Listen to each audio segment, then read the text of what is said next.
Morning, everyone. I'm Judge Corey Amanda Cawthon. This is First Appearance Court. I apologize to everyone for the delay this morning. We had some issues with our paperwork, but now we're ready to roll through the docket. Today, I will let you know if I have determined probable cause, and we will talk about release conditions. I remind everyone that today is not your trial date, and I do encourage you to speak to your attorneys before speaking on the record this morning, because everything that we say is being recorded and can be used against you at a later date. For those of you represented by the Public Defender's Office, know that attorneys from the Public Defender's Office are present both here in the courtroom with me and at the main jail. For those of you at other facilities, know that these attorneys are available to you by phone. For those of you represented by private counsel, know that your attorneys come here to the courtroom with me and are able to address your cases from here. If your attorney is not in the courtroom when I call your name, you can let me know that and we will see how we can help facilitate that process for you. However, I ask you not to tell me that you have private counsel unless you or your family have already retained counsel for this specific arrest.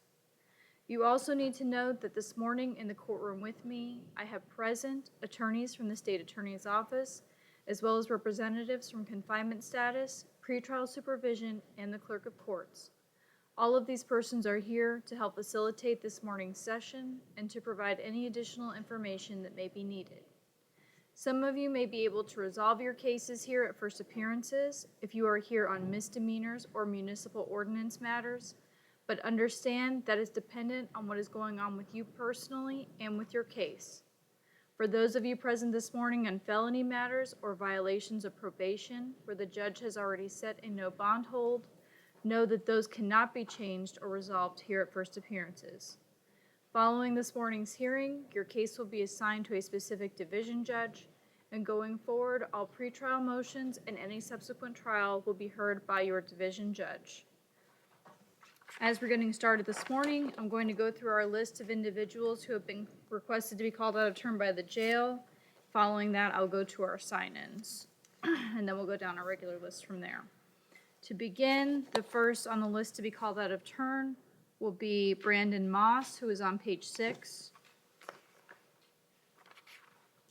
Please approach the judge. Thank you. Good morning. Good morning. Good morning, Mr. Moss. Mr. Moss, you're before the court this morning on one charge. This is a felony out-of-state hold. This is a no bond hold out of West Virginia. I find probable cause. And Mr. Moss, since this is an out-of-state hold, that means you'll go before the extradition judge, likely tomorrow or next Tuesday, to address how the matter will be handled. Good luck to you, sir. Next, on page 9, Michael Leaf. Approach the judge. Thank you.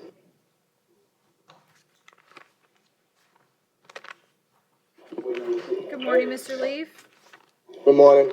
Mr. Leaf, you're before the court this morning on one charge of trespassing on an unoccupied structure or conveyance. I find probable cause, and I'll hear from the parties at this time. Judge, in speaking with Mr. Leaf earlier today regarding this, I believe this is at a convenience store. Yes. He wishes to resolve this matter, so we wanted to see if the state had a plea offer for him today. Okay. Mr. Leonard, does the state have an offer for Mr. Leaf? Adjudication, time served. It'll be an adjudication, time served, with a no return to the 7-Eleven. Judge, he wishes to accept the state's offer. Okay, very good. Mr. Leaf, will you please raise your right hand? Do you swear or affirm to tell the truth? Yes, ma'am. Thank you. And now you can go ahead and put your hand down. Mr. Leaf, do you understand everything we've discussed so far this morning? Yes, ma'am. Is anyone forcing you to resolve this case? No, ma'am. Are you under the influence of drugs or alcohol? No, ma'am. Do you need any more time to speak with your attorney? No, ma'am. Do you understand that you have the right to trial, but you are waiving that right by taking a plea today? Yes, ma'am. Have you ever been treated for a mental or emotional illness? No, ma'am. And do you understand if you are not a U.S. citizen, taking a plea today will subject you to deportation or other immigration changes? Yes, ma'am. All right, and Mr. Leaf, what plea would you like to enter? Guilty or no contest? No contest. All right, I accept your plea and find that it's freely and voluntarily given.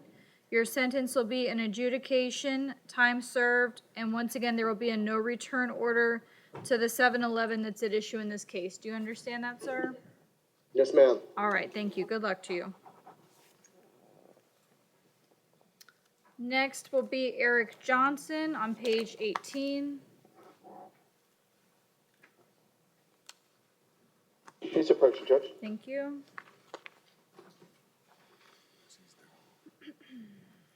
Good morning, Mr. Johnson. Good morning, ma'am. Mr. Johnson, you're before the court this morning on 2 charges. These are each a separate count for robbery without a firearm or weapon. I find probable cause, and I'll hear from the parties. Your Honor, I'm requesting a $7,500 bond on, sorry, one moment. Yeah, $7,500 bond on each count. No victim contact, no return. This is based on allegedly committing 2 strong-arm robberies in the same day. At one location, he threatened the victim that he had a knife. He is a career offender in the state of Florida. He has been to state prison. I'm showing priors for aggravated assault.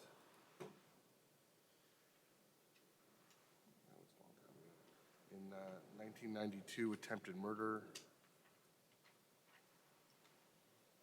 Can I have one moment, please? Go ahead.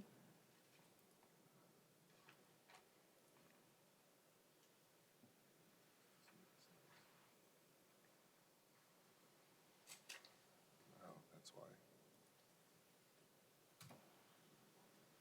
No, not that.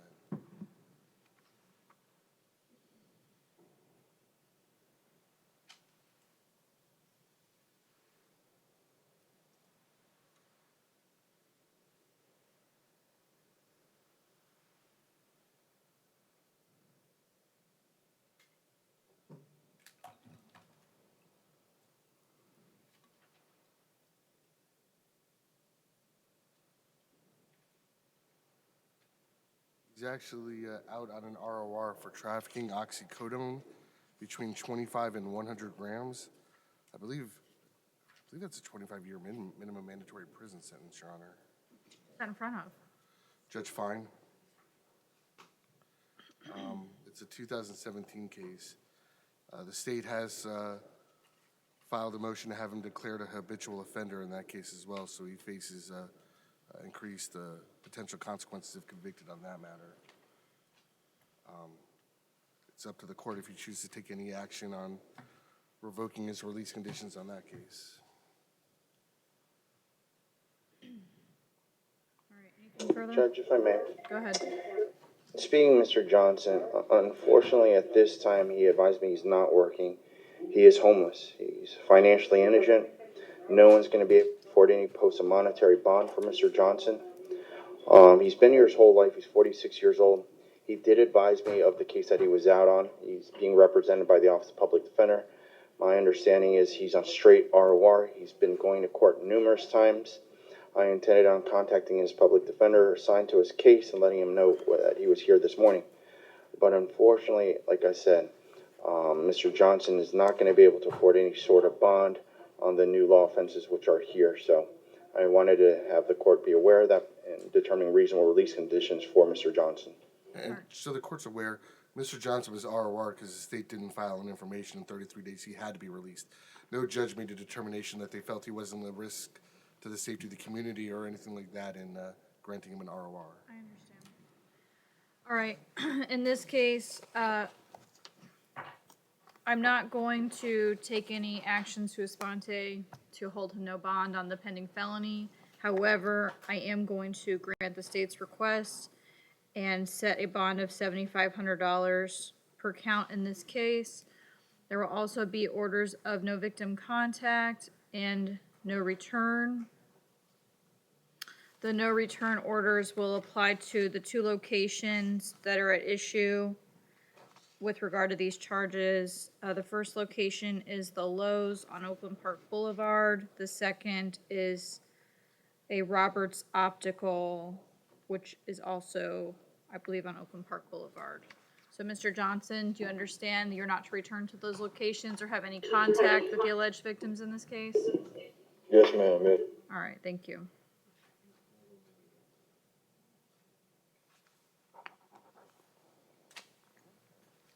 Next, on page 24, Nolan Reed. Mr. Reed, come on up, please. Judge, I do have an argument as to count 2. Okay. All right, good morning, Mr. Reed. Mr. Good morning, Reed, Mom. you're before the court this morning on 8 charges. Count 1, operating without a valid driver's license. Count 2, grand theft auto. Count 3, unlawful possession of personal identification of another. Count 4, resisting an officer, obstructing without violence. 5 and 6 are felony probation violations which have no bond holds. 7 and 8 are felony capiases which have no bond holds and are not for magistrate. Mr. Miller, I will hear your argument as to count 2 at this time. Yes, Your Honor. Count 2 is grand theft auto, and the only mention of a stolen vehicle is in the last paragraph of the write-up, which seems to be a summary of what the officer wrote in the rest of the report. And he wrote knowingly operating a stolen vehicle. However, if you read the first paragraph on the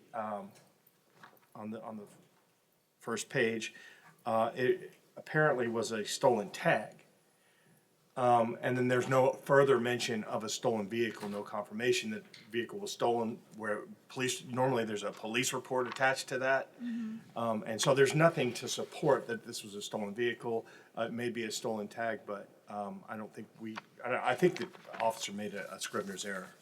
All right, Mr. Linder, state's response. It's a scrivener's error because there was an LDR hit on it. Your Honor, I believe based on the LDR hit and what's mentioned, and I believe that there is probable cause for grand theft auto. Judge, it was an LPR hit, and it was on a stolen tag. There was not a LPR, license plate reader, hit on a stolen vehicle. It's not the tag number. It says, Your Honor, you can see it's giving the license plate number associated to the car in the second paragraph. It's not giving a tag number.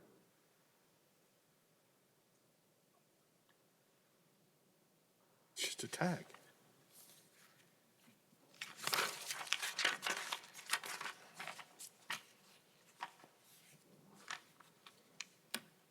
Okay, what I see in the probable cause affidavit on page 1, it says this alert displayed a stolen tag flag for a Florida tag. It gives the tag number and then says, and was attached to a newer model black Lexus SUV. It then continues, I continued eastbound on Pines Boulevard and had a visual on a black Lexus GX class SUV. And then it goes on to say that he confirmed the tag on the vehicle.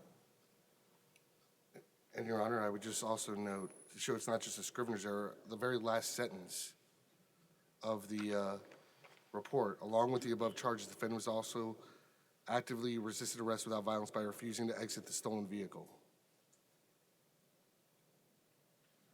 I think for the purposes of today's hearing, I have enough to make a finding of probable cause, which I will do.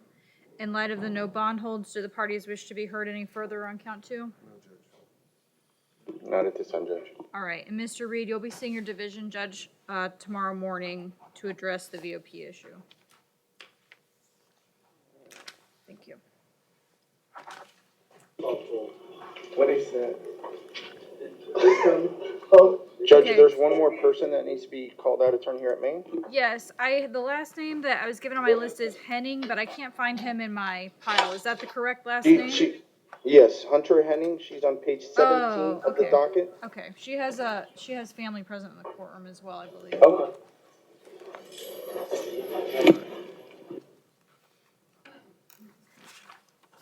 You can come to the podium. All right, good morning, Ms. Hennings. Good morning. You're before the court this morning on one charge of aggravated child abuse.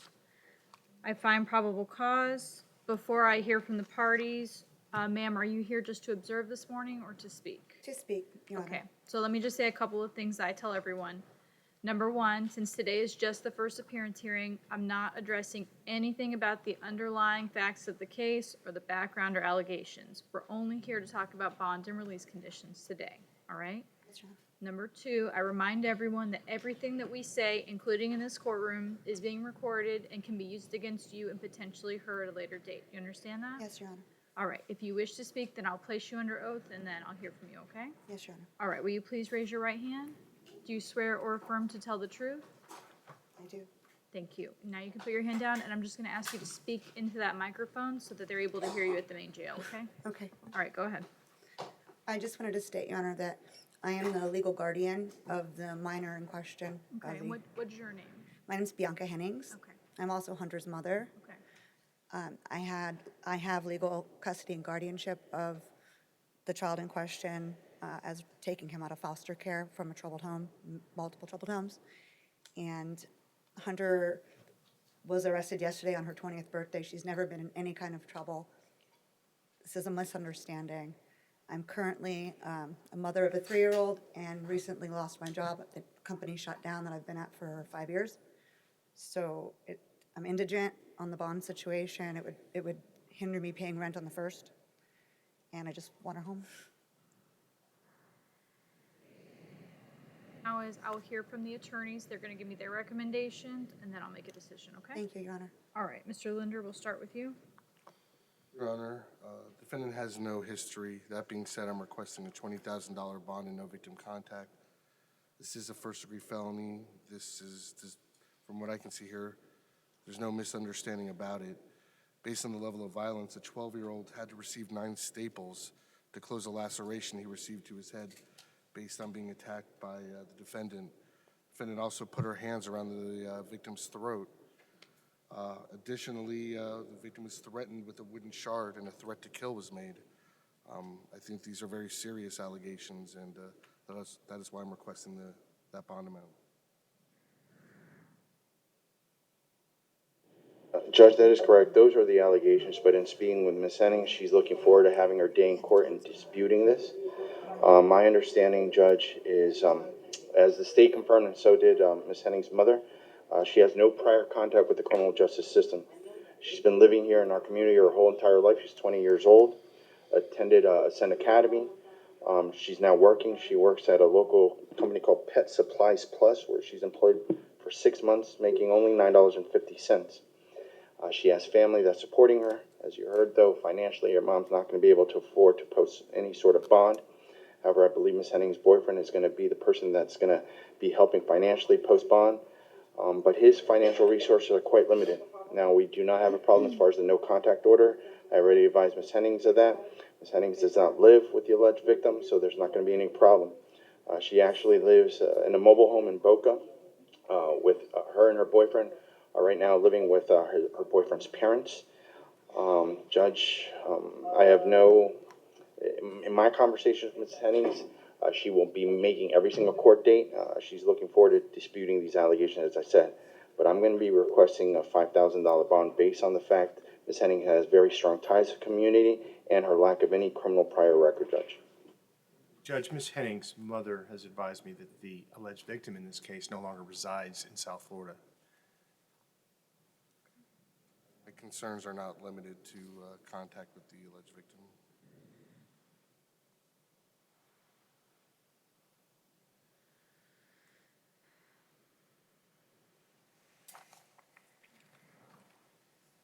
Based on these allegations, they're very serious in nature. We're just here for the first appearance hearing today, but based on the severity of them, I'm not willing to go as low as $5,000 for the monetary bond. However, I may be willing to entertain a lower bond of some sort in exchange for having Ms. Hennings placed on pretrial supervision. So, Mr. Romero, I'm not sure if you want to discuss that with her so that she understands what that means and let me know what the thoughts are on your end.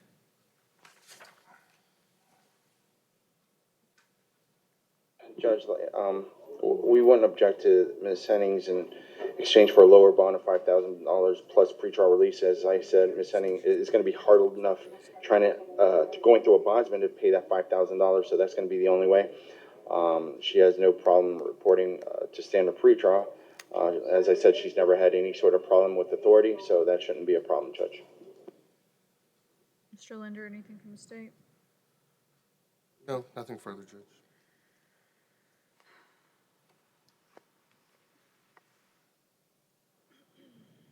Your Honor, would $7,500 do it? to set the bond at $7,500. If Ms. Hennings does post the monetary bond, she'll be placed on pretrial supervision. Ms. Hennings, so that you understand, you will need to abide by all of the reporting requirements and any additional conditions that pretrial supervision puts on you. If you fail to abide by those conditions or you fail to report for your court dates, a warrant can be issued for your arrest. Do you understand that? Understand. Thank you. Thank you, Your Honor. Once someone posts your bond, you have to report to pretrial. Okay? There's also, Oh. even though I understand that the victim, from what I've been told, does not reside here anymore, I'm still going to impose a no victim contact order for the record. Ms. Hennings, so that you understand what the no victim contact order means, with regard to the alleged victim in this case, no being in the same place at the same time, the no contact order also includes no phone calls or text messages to this person, and no social media contact or third-party contact with this person. Do you understand that? Yes, Judge. Thank you.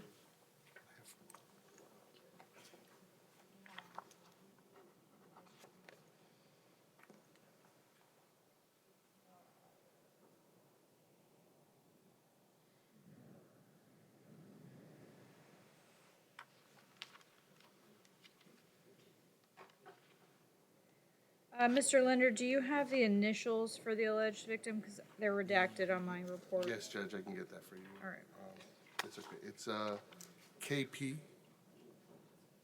Thank you.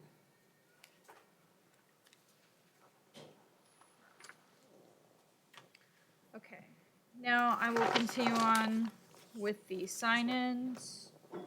The next up, if they're present at the jail, on page 17, Rafi Sabak.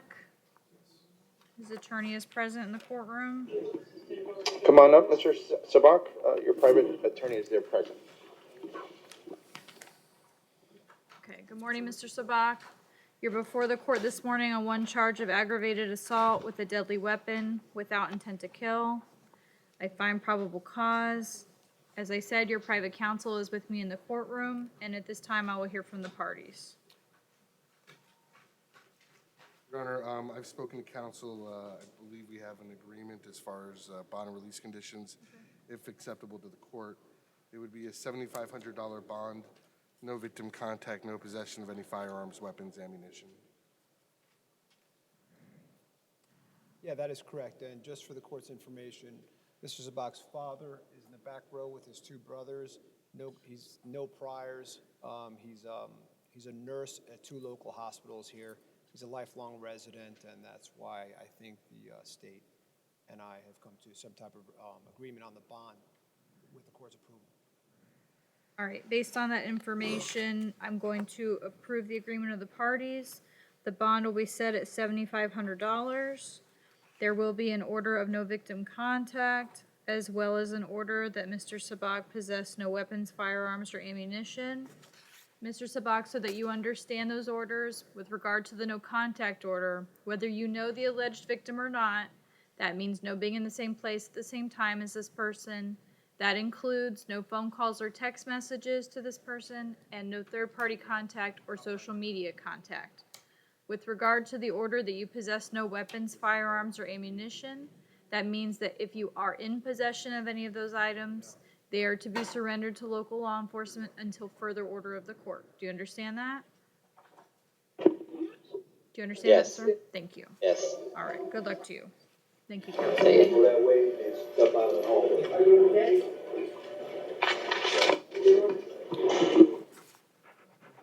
Thank you. Okay. Our next sign-in is for Olin Goods on page 8. He has family present in the courtroom. He's approaching Judge Maine. Thank Come on up, you. sir. I don't think he's on your list. All right, good morning, Mr. Goods. Mr. Goods, you're before the court this morning on 3 charges. Count 1, possession of a weapon or ammo by a convicted Florida felon. Counts 2 and 3 are each a separate count for violation of an injunction regarding domestic violence while possessing a firearm or ammunition. I find probable cause for these charges. And ma'am, are you here to observe or to speak this morning? Both, if I have to speak, I speak. Okay, so for now, you just want to observe? Yes. All right, that's fine. So at this time, I'll hear recommendations from the parties. Your Honor, state would be requesting a $5,000, excuse me, $5,000 bond on each count. All right. Mr. Romero? Judge, Mr. Goods is not gonna be able to afford $15,000. He's 23 years old, been here his whole life. He's currently working, he's employed, he works at PF Chang's. He's been there for 3 months now, making about $12 an hour. He lives, with his girlfriend. Basically, he appreciates, his mother-in-law being here. That's a person who's helping them out. They're residing at her location. My understanding is that, the mother-in-law pays primarily the majority of the bills. Mr.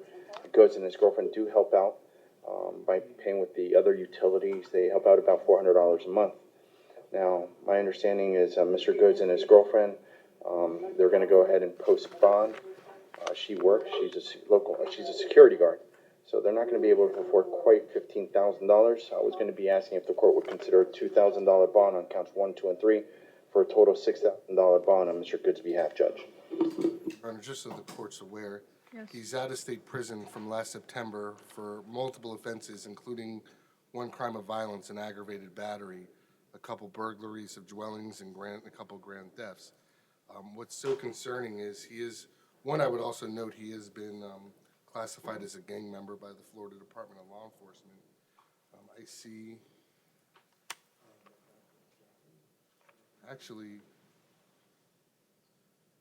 see 3 different individuals in the past seeking and obtaining injunctions against him. And what's so concerning is he's been advised by what would appear 3 judges that he's not to be in possession of a firearm. 1, when he was convicted of his felony, and then 2 on separate injunctions.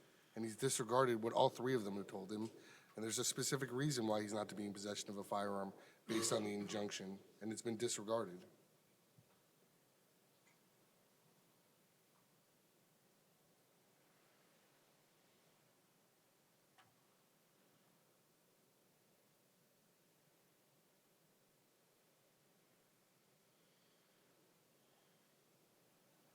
All right. I'm going to set the bond. I'm sorry. Before, on the injunction, when are the alleged date of incidents on that, as far as that no contact? 2017. Well, one moment. Go ahead. It would seem that Mr. Goods would know because he stated he had knowledge of the restraining orders and was served back in 2017. And it is confirmed they're both 2017 restraining orders. No, but when was the contact? That's what my question is. It's not contact. He's in possession of a firearm in violation of the injunction. Let me explain it to him. Okay.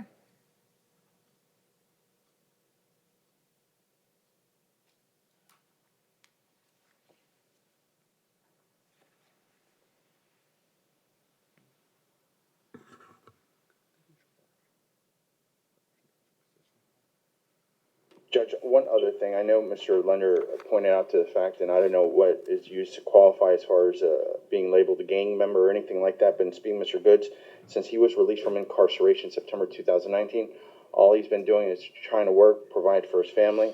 He hasn't been hanging out with anyone at all, so he just wanted me to stress that point to you, Judge. To answer Mr. Romero's question, it's qualified pursuant to state statute.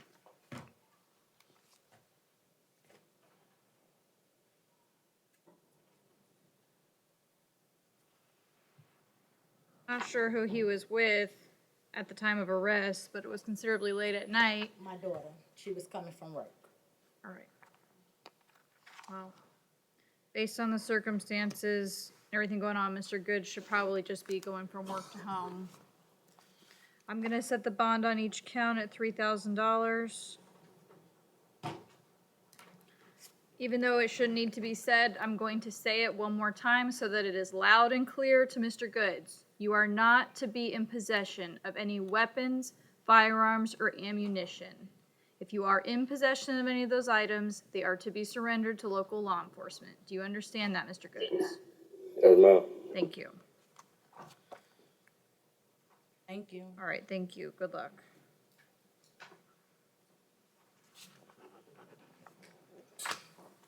Creole interpreter is present. for Mr. Prochette on page 27 of the court's docket. He's here, main judge. Okay.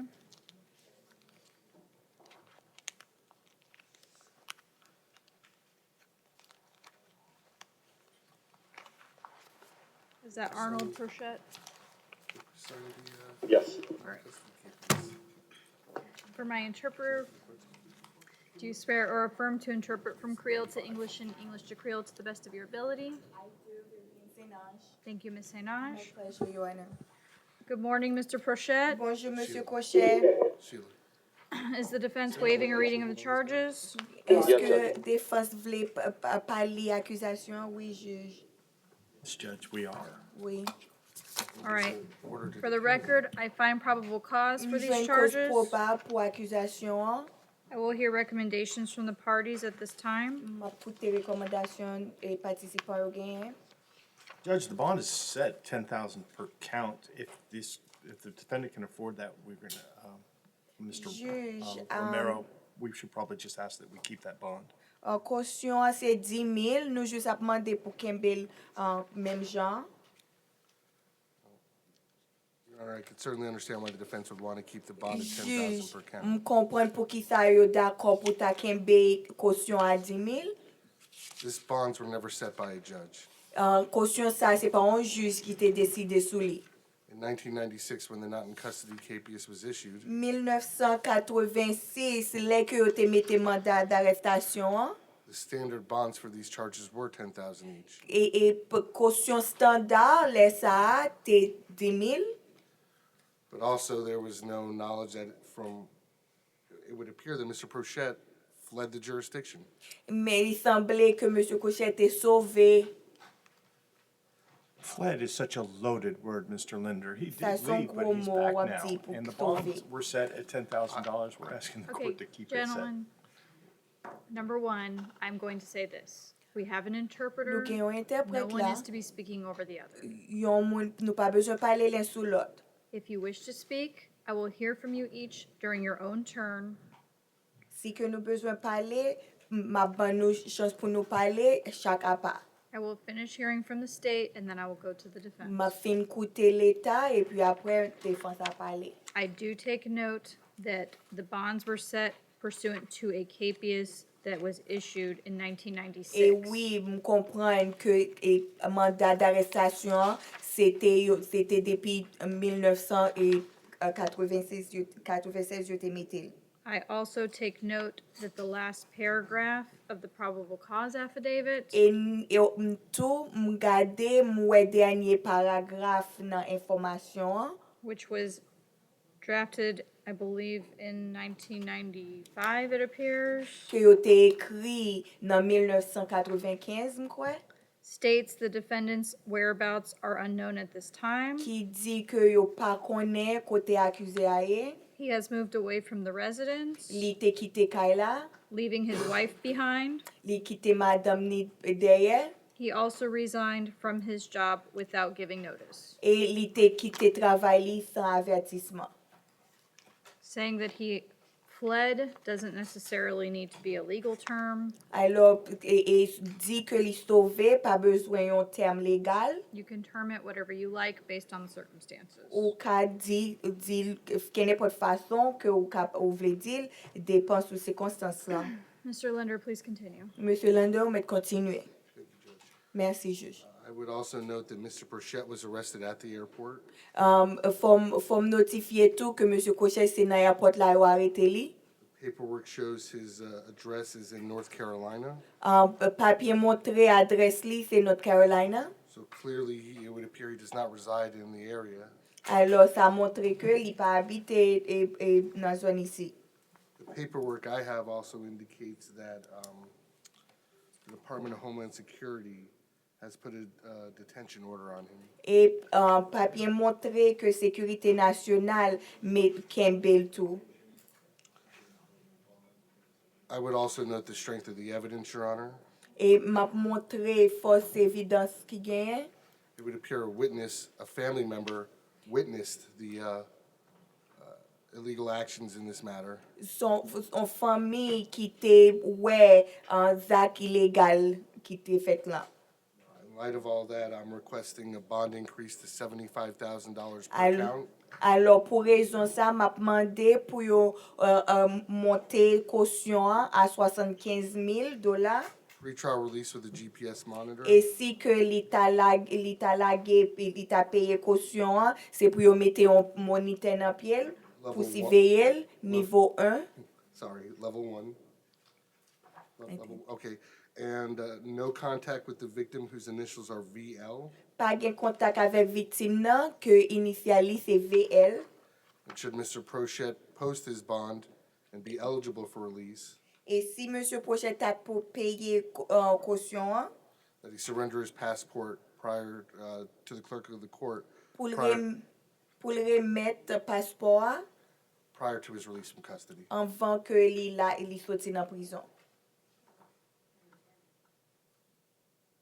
Anything further?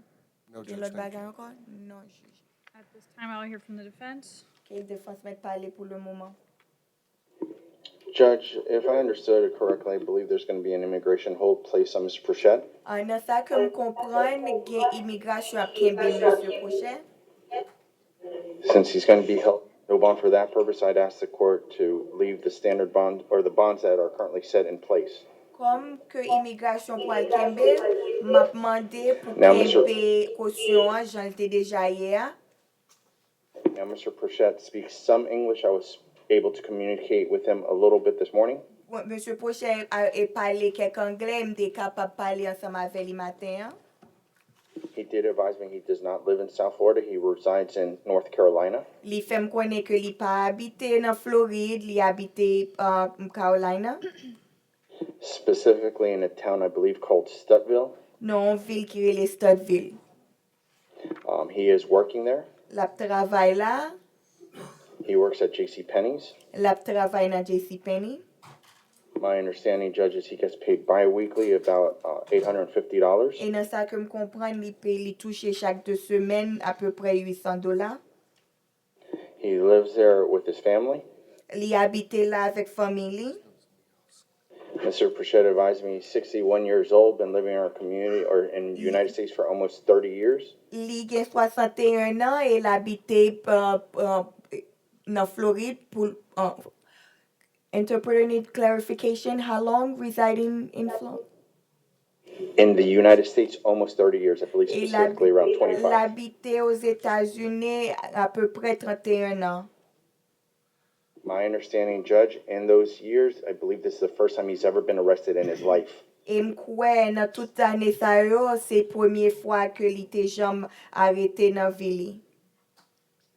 Considering the offense, I believe, is from 1996 or 95, I'm asking the court to leave those bonds in place at this time. Et considérant accusation et tant que li te passé, m'a demandé pour kembe caution en janvier déjà. Your Honor, I apologize. I don't know if the court noticed this. I didn't notice this at first. Excusez-moi, je ne pas connais si le tribunal a déjà ouais, même pas de côté ouais. According to the short arrest form D'après papier arrestation and the detention order from Homeland Security, et l'ordre et de détention que sécurité nationale bail. it would appear that Mr. Prochette is not only using an alias, Et il paraît que non seulement M. Prochet a utilisé un faux nom but a different date of birth. et l'autre date de naissance. I did notice that. Oui, m'te ouais ça.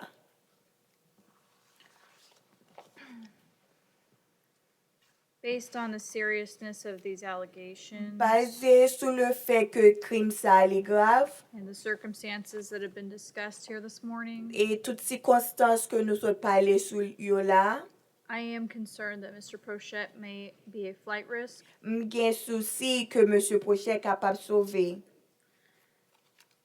In light of the information taken in totality, Et avec information en total que nous recevons, I am going to increase the bonds on each count to $50,000 per count. m'a monté et chaque caution, pour chaque accusation, yo 50,000.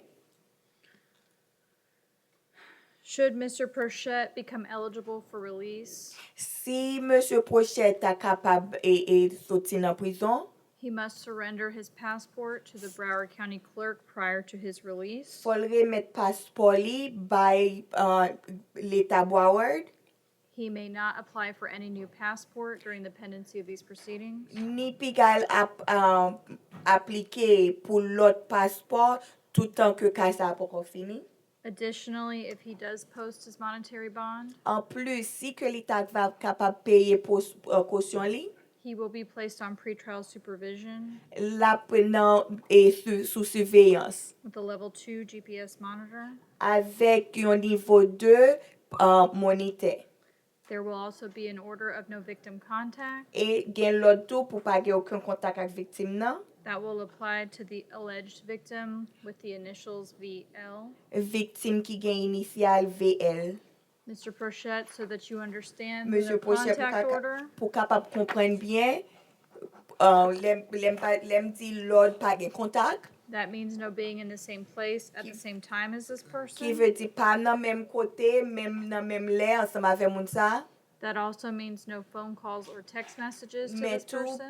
pa rele ni voye mesaj ba moun sa, No third-party contact or social media contact pa with this voye person. mesaj ba an lot moun ba viktim nan, e ni pa kontakte viktim nan media sosyal. Do you understand that, sir? Esko kompren, monsieur? Nka do mo to? Unintelligible. Nka pale to? Can I talk? Not about the facts of the case. Non, pa ka pale sou ka. We're only Mr. here. Burchett, the judge is simply asking you if you understood her questions at Juge this la point. simplement mando, eske ou kompren instruksyon ke l ba ou pou le mouman? Did you understand what the judge advised you to do and cannot do? Eske juge, eske te kompren sa juge lan te konseyo pou fe? I believe he understood some of the course instructions, Judge. I don't know which specifically he did not. Li semble ke li kompren un pe, li pa mpa konen ki sa l pa kompren. I will repeat them one more time. Ma pral repete yon fwa ankor. Mr. Burchett, please listen Monsieur carefully. Prochet, koute m avèk prudans.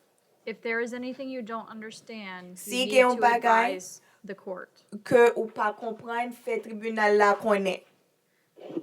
The bond on each count will be set at $50,000 per count. Kosyon sou chak akuzasyon yo ap 50,000 pou chak.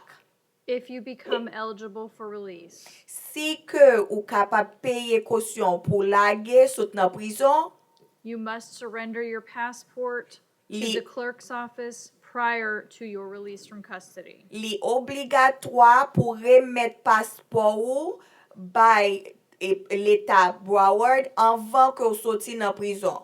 You may not apply for any new passport during the pendency of these proceedings. Ou pa gen doa pou aplike pou lot paspor pan toutan kasa pou kon fini. If you post the monetary bond, Si ke ou ta kapap peye kosyon an, you will be placed on pretrial supervision. wap sou surveillance.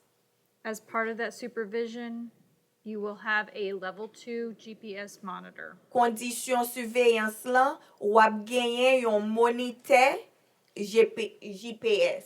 Additionally, there is a no contact order En plus, gen lord pou pa gen oken kontak ansam avek viktim nan, with regard to the alleged victim, avek viktim nan. whose initials are VL. Inisyal viktim sa se VL, That means you are not to have any contact with that person. ki ve di ko pa dwe pou gen oken kontak ansam avek moun sa. Do you understand everything I've said? Esko kompren tout sa ke mso di la? Oui. Yes, Thank you. merci.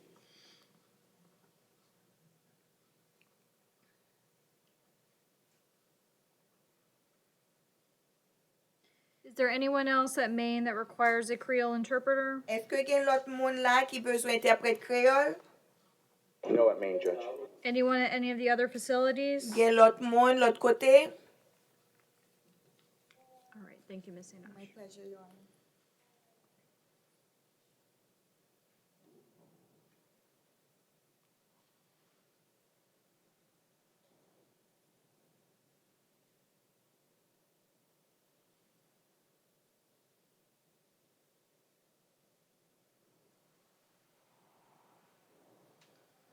Okay, next, I have family signed in on Emmanuel McSweeney, who's on page 15. He's approaching, Judge. He's here at Maine. Come on up, sir.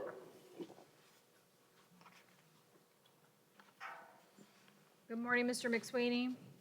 Good morning, Your Honor. You're before the court this morning on 3 charges. Count 1 and count 2 are each a separate count for burglary of an unoccupied conveyance, unarmed. Count 3 is an immigration hold, which has a no bond hold on it. I find probable cause for these charges. Mr. McSweeney, before I go further, so that you understand on the immigration hold, since that has a no bond hold on it, it means that you will go before an immigration judge in order to address that issue. Before I hear from the parties, ma'am, are you here just to observe this morning, or are you here to speak? I'm sorry? Both? Okay. So you heard everything that I said earlier. Everything we say is being recorded. We're only here to talk about bond today.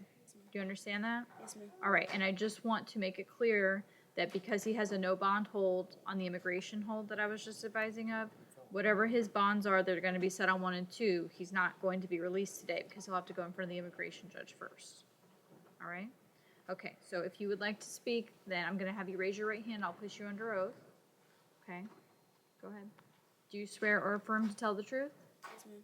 And will you please state your name and spell your last name? My first name is Zakaria. My last name is Daniels.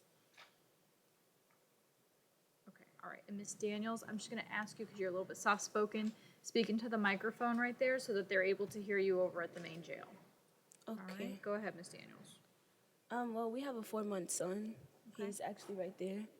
Okay, He's like my support system. He's like who helps me. I go to school, so like when I'm not home, he takes care of the baby. It's like right now with him being gone, like it's a bit like much on my part. My cousin is here to help, but she can't be here every day. And like other than that, I have no help at home. No, that'll be on there. all right, so now I'm gonna go to the attorneys. I'll hear their recommendations, and then I'll make a decision. Mr. Linder, we'll start with you. Your Honor, I'm requesting $3,500 per count.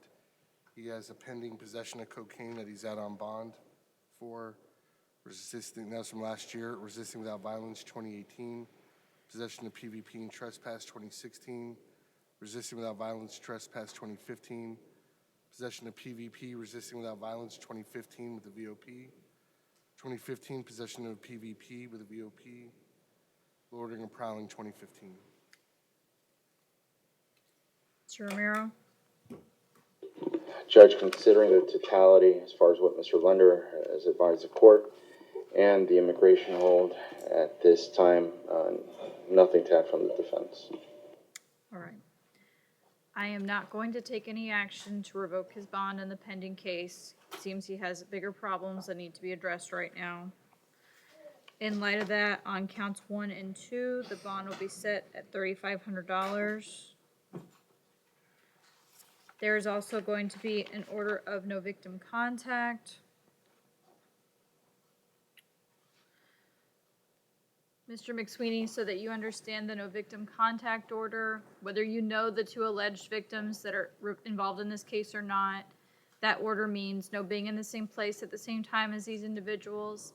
That also means no phone calls or text messages to them, and no third-party contact or social media contact with them. Do you understand that, sir? Yes, Your Honor. I don't even know who you're talking about. Okay, that's all right. That's why I always say whether you know them or not, okay? All right. Good luck to you, sir. All right. And good luck to the family. Good luck, man. All right. Your Honor, Yes. the Spanish interpreter is present for Jorge Arias, who is on page 22 of the court's docket. And I believe he's at the main jail.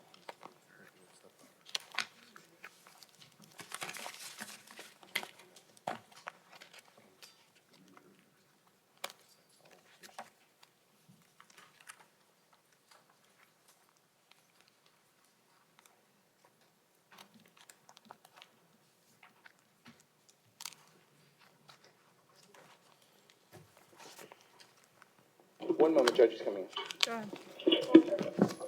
All right. Yeah, I gotta talk to Dale about that one case.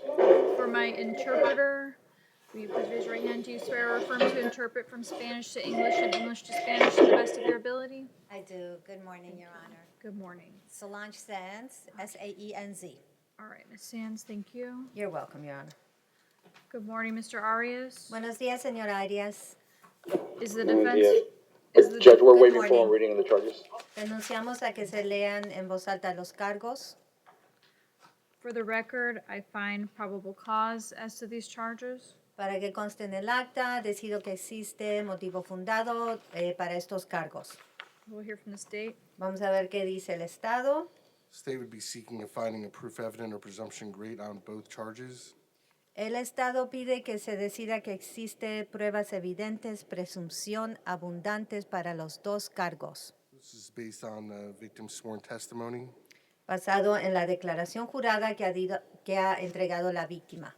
photographic evidence, También evidencias fotográficas and the defendant's post-Miranda admissions. y también lo que admitió el acusado después de haber escuchado el aviso Miranda.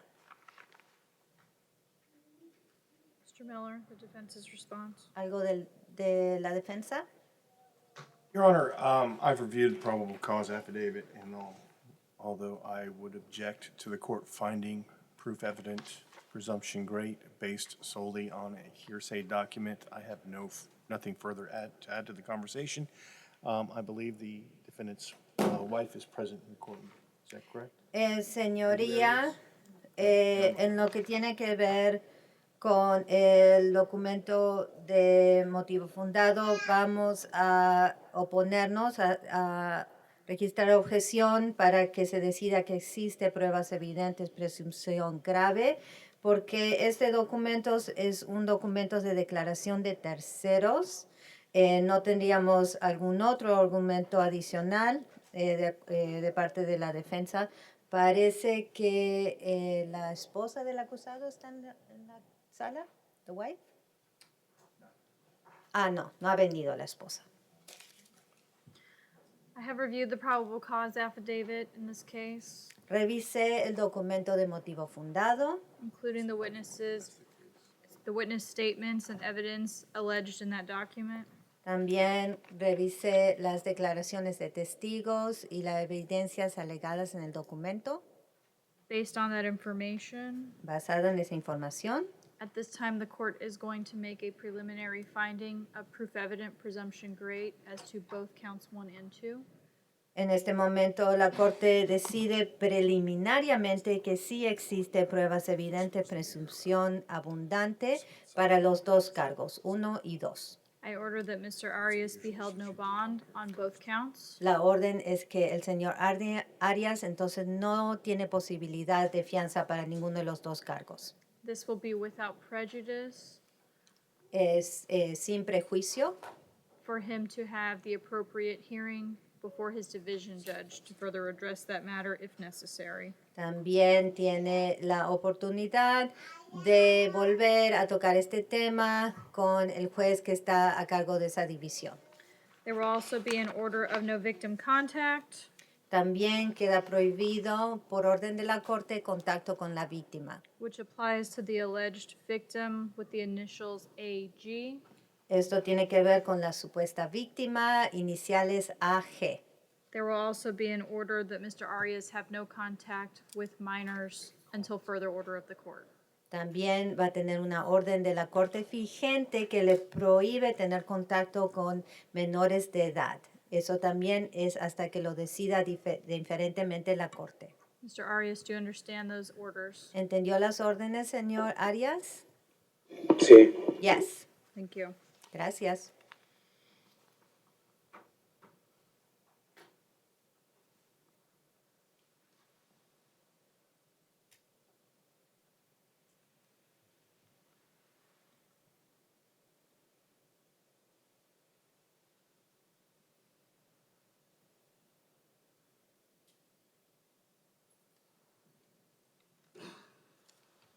Is there anyone else at the main jail that requires a Spanish interpreter?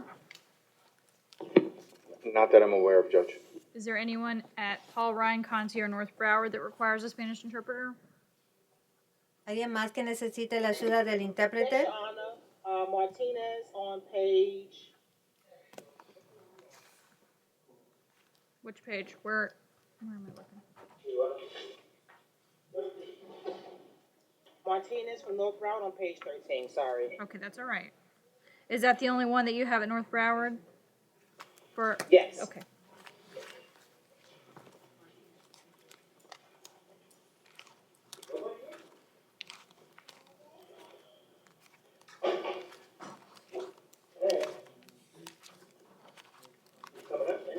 She's,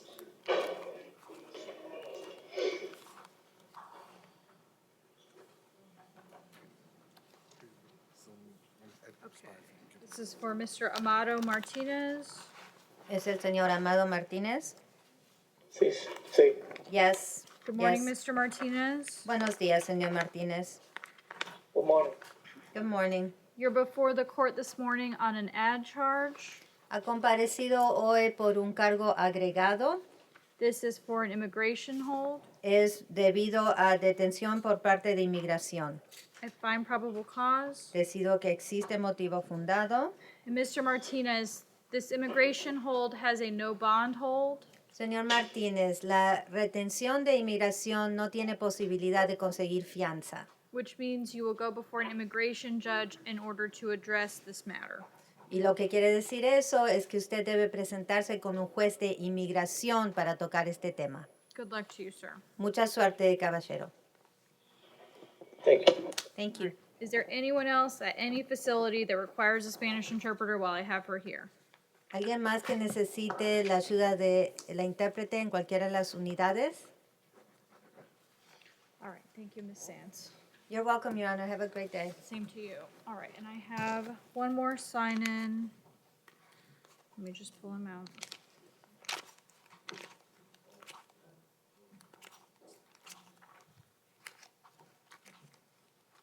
Okay, on page 7, Samuel Echevarius Corday. He has family present in the courtroom.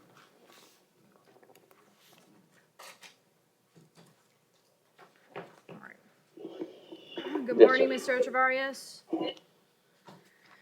You're before the court this morning on 2 charges. Count 1, grand theft between $750 and $5,000. Count 2, touch or strike battery, domestic violence. I find probable cause. Before I hear from the parties, ma'am, are you here to observe or to speak this morning? Speak. All right. And I'm just going to say one more time, I know I've said it a couple times this morning, we're only here to talk about bond and release conditions this morning. So we're not going to talk about the underlying allegations or the background of the case or anything like that. You understand? All right. Additionally, everything that we say is being recorded and can be used against you and potentially him at a later date. I don't know if you have discussed anything with law enforcement or made any statements to them, but you're here without an attorney, and so I want you to understand that. All right? You understand? I just need you to say it out loud. I for me. think so, yes. Okay. All right. Are you not clear about it? Yeah, just one of the things I found my laptop, so I don't know. Okay. That's all right. Okay. So if you want to speak today, then I'm going to place you under oath, and then you can tell me what you would like to say, all right? Okay. Will you raise your right hand? Do you swear or affirm to tell the truth? Yes. And will you please state your name and spell your last name for the record? Karen Brennan, Brennan. All right, Ms. Brennan. And what is it that you would like to tell us this morning? There was like an issue because he needs recovery. We were actually on our way last night to send him to treatment in New Jersey, and I would just really appreciate if we could just get him on a plane today. They're holding a bed. It took 2 weeks for us to get a bed for him, and it's just something he needs. Like, we'd never had an issue before like this. And he needs help. And we've been trying so hard every day for straight 2 weeks just trying to get him in, and we finally got him a bed. And we literally on the way to the airport, we were walking out the door, and Okay. so All right. please, I need to get him in there. Okay. I appreciate what you've said. I'm going to hear from the attorneys, and then I'll make a decision, okay? Thank you. All right, Mr. Linder, we'll start with the state. Your Honor, I'm going to be requesting a $1,500 bond on count 2 in order of no victim contact. I can tell you, I'm showing an arrest last year in the state of New Jersey. Sort of criminal mischief, but it was labeled as domestic violence in nature. That was dropped. An arrest for assault in 2010 in New Jersey. That was domestic in nature. That was dropped. Possession of controlled substance. 06 in New Jersey. He pled that out. I'm showing he has a warrant out of Philadelphia. It's in-state pickup only. That's for failure to appear in court in 2018 on a possession of controlled substance charge.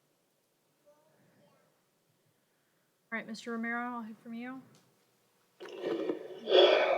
Judge, I believe the only person that could post it monetary bond is the person that's there before you, and I don't think she's in a financial position to post any sort of bond. Her financial resources, my understanding, are quite limited. Now, I did advise Mr. Echevarrias that the court's going to order no contact. He will be abiding by that no contact order. I did tell him that if she's living where they reside, he's going to have to find a separate place to live. What he advised me, he just basically touched on the same point that you heard. They've managed to get a facility to get him help, and that's, I believe, what Mr. Echevarrias wants, and I believe that's what the alleged victim wants. Now, my understanding also is, and we didn't get into it, but I do not believe the alleged victim wants Mr. Echevarrias here held in custody. I don't think she's in fear. She just wants him to get help. That's her main priority. Having said that, Judge, he doesn't have an extensive criminal record. He works, it's a restaurant called Amore Aparisa Restaurant. He's a busser. But financially, like I said, they can't afford very much. I was going to be asking the court to release him on pretrial release under supervision. I don't think the victim has an objection to that. That's what we're going to be asking for at this time, because financially no one can afford to post his bond. And as the court's already aware, I don't know if Mr. Romero was advised of this, there is also an allegation that one of their children, a 1-year-old, was present when this happened. She was sleeping. Her crib is in my room. That's not what it says here. I don't care.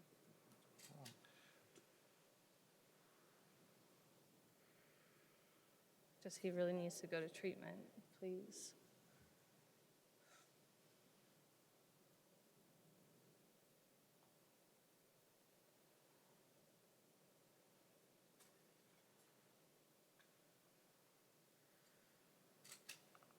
I'm willing to put him on pretrial, but it's not going to be without any financial bond. Based on the financial constraints and the information that's been given to me, what I am willing to do.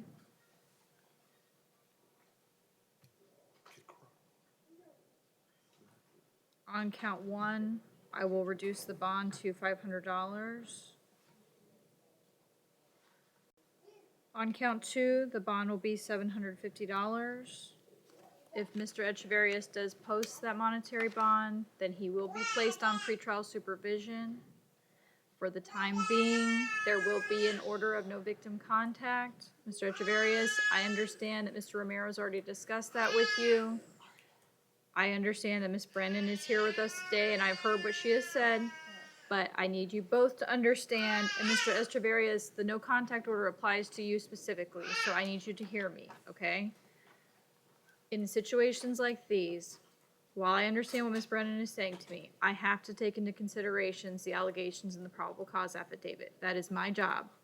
And so for the safety of everyone concerned, including yourself, as well as Ms. Brennan, as well as the children who are present, for now, I am going to impose a no victim contact order. That order means no being in the same place at the same time. It also means no phone calls or text messages and no third-party contact or social media contact. Do you understand that, sir? Yes, ma'am. Thank you. While he's on pretrial supervision.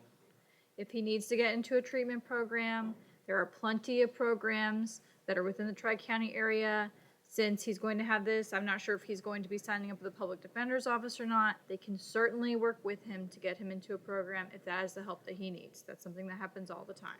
he has nowhere else to go. Like, he moved All down right. here for me, Well, and it's just like he's. Ms. Brennan, this is the situation as it is, all right? Quite honestly, I'm doing him a favor by reducing the bonds and putting him on pretrial supervision in light of the allegations, all right? All right, Mr. Echeverrius, good luck to you. Yes. So how do I get him into like a treatment facility? You can speak with his attorneys. He'll get more information as he's being put on pretrial and getting out, okay? So his attorneys will be able to give you more information on that. All right, good luck to you, ma'am.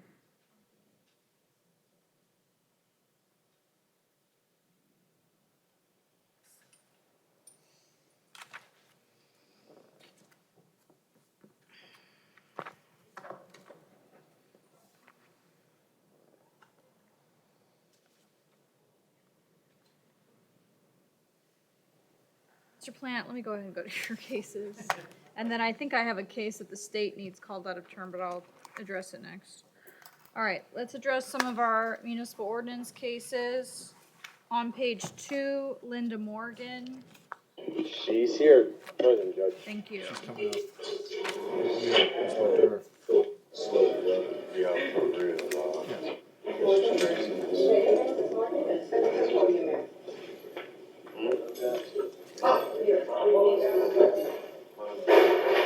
All right, good morning, Ms. Morgan. Good morning. Ms. Morgan, you're before the court this morning on one charge. This is a municipal ordinance violation for lodging. I find probable cause. Your attorney, Mr. Plant, is with me in the courtroom. And Mr. Plant, what are we doing to Mr. Morgan, in Judge, Ms. for Morgan's case? purposes of today's hearing, there's not, she wants to contest her case, so we need to send her, she has a bond, we'll just have to see her in court, we've asked to go to the division. She wants to contest this charge. Okay, all right. So Ms. Morgan, you have a $25 bond right now, okay? It's not okay because We'll I'm an see you in owner court, of that ma'am. particular property, All so. right, okay, I understand, Ms. Morgan. What I'm saying to you is that since you're contesting the case, which is absolutely fine, your bond is $25. All right, good luck to you, ma'am. Your Honor, Yes, another thing on this, I apologize, Mr. Echeverria's court, I'm sorry, I can't hear you. Mr. Echeverria's court, and I don't know if, in case I missed it, did the court order random testing as part of his pretrial supervision? I did not. Judge, on his, I forgot to request a phone order. That's fine. Thank you. Mr. Miller, if you could prepare a phone order for Mr. Echeverria. That was the last case that we did. Okay. Next up will be Tamara Powers on page 3. She a medical reset? Judge, I'm sorry, she's at North Broward? No, Your Honor, she made it down. Oh, She made it okay. down. Okay. All right, good morning, Ms. Powers. Good morning. Good morning. Morning, Ms. ma'am. Powers, you're before the court this morning on 3 misdemeanor capiases. Count 1 is a charge for trespassing. 2 is a municipal ordinance violation for lodging on city-owned property. 3 is a trespassing charge. I find probable cause. I do note that you have a status hearing with your division judge tomorrow morning, and that judge, I believe, is the judge that set a no bond hold on 2 of these capiases. Mr. Plant, in light of the no bond hold she has on the state case, are you going to have the MO case go to division? Yes, Your Honor. All We'll see right. her there. All right, so Ms. Powers, you're gonna be seeing your division judge shortly so that you can address these issues with her, okay? Okay, Good luck to you, ma'am. thank you. You're welcome. All right, and then on page 10, Edward Millery. North Broward, or we're at North Broward. Come on, Edward. North Broward. Thank you. He has a state case. All right, good morning, Mr. Millery. Morning, Your Honor. Mr. Millery, you're before the court this morning on 3 misdemeanor capiases. The first is a municipal ordinance violation for trespassing. The second and third are state cases that are also for trespassing. I find probable cause. Both Mr. Miller and Mr. Plant, who are representing you on these cases, are with me in the courtroom. Gentlemen, what are we doing with Mr. Millery's cases? What page is he on? He's on page 10. Judge, he has another case. Yes. And he actually took care of, he has a court date in front of Judge Malika, April 7th. Okay. He also missed that court date, but he took care of, he has a public defender on that case. So that's in front of Judge Malika, April 7th. And it was just this month that he withdrew his warrant with his public defender. So, I mean, our case would be time served, but it might be better if he went back to his division. Okay. I mean, So Judge, he's only being held on these 3 charges. Correct. If the state has an offer, Mr. Millery has indicated that he wishes to resolve today. Well, let's find out. Mr. Linder, does the state have an offer on Mr. Millery's 2 cases? The documented offer on each case is adjudication, time served, no return. On the 2019 case, that would be 1213 North Broadwalk in Hollywood. On the 2020 case, 1601 North Federal Highway in Hollywood.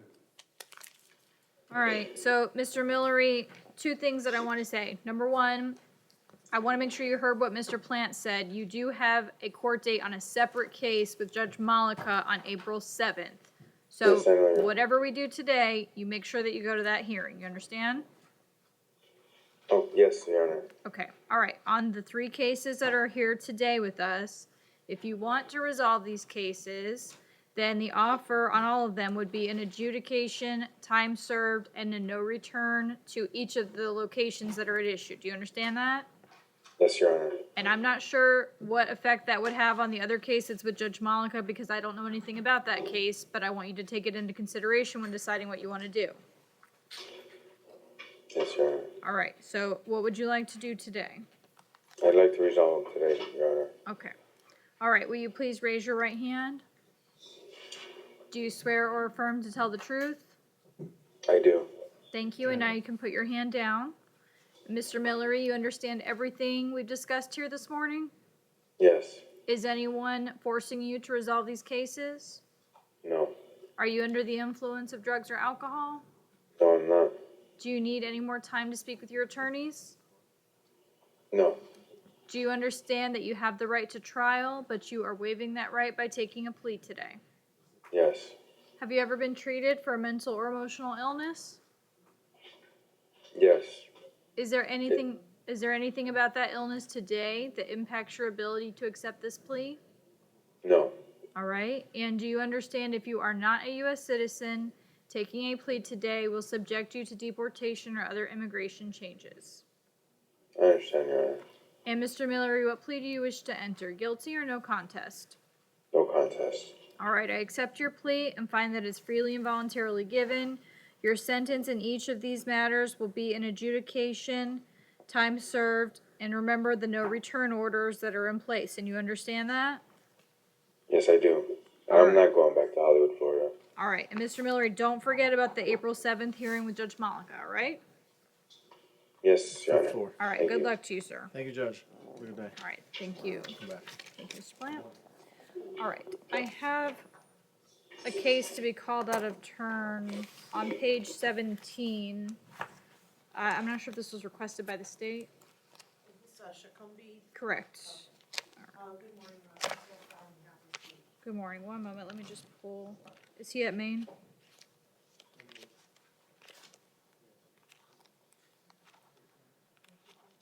Shakumbi? Yeah, it's Olalekan Shakumbi.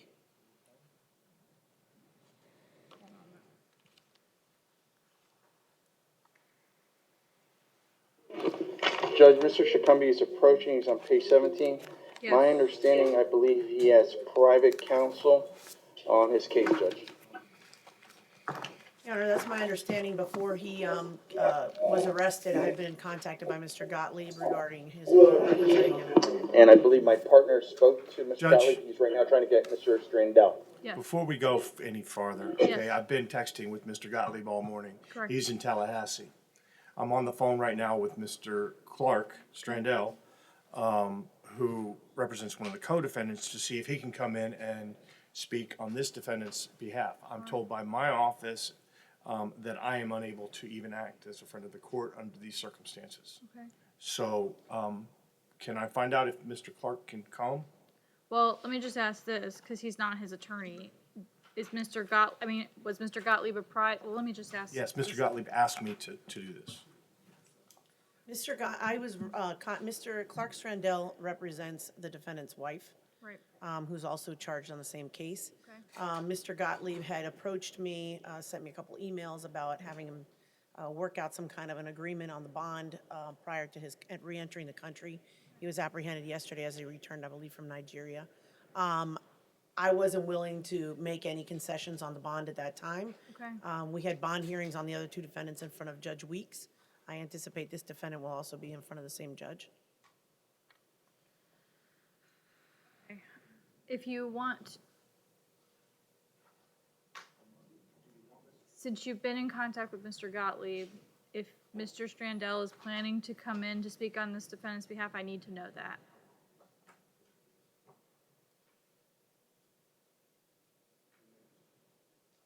It's fine. I'll place him on a 10-minute recall. Don't worry. All right, Mr. Shakumbi, I'll bring you back up in 10 minutes when the attorney comes in.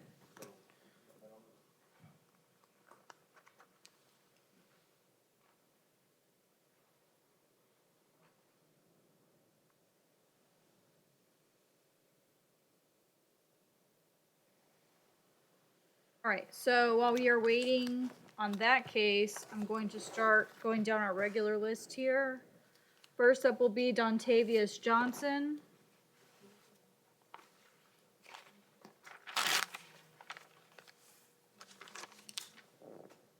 Good morning, Mr. Johnson. Good morning. Mr. Johnson, you're before the court this morning on Judge, I haven't had an opportunity to speak with Mr. Dontavius Johnson. Okay, do you Can want I- a few minutes? Yeah, he's on page 21, so can we put on recall? Okay, that's fine, that's fine. Thank you. I think he got pulled out of my I stack. I'll speak to you as soon as I can, okay? All right. I think he got pulled out of my stack with all the out of orders we had this morning. Okay, so next up will be Stephanie Walkman. She's medical. Okay. Are these even for magistrate? This shouldn't.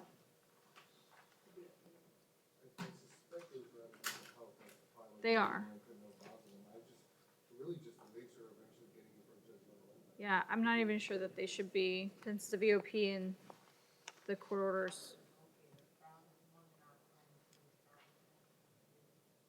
I think that's what it is.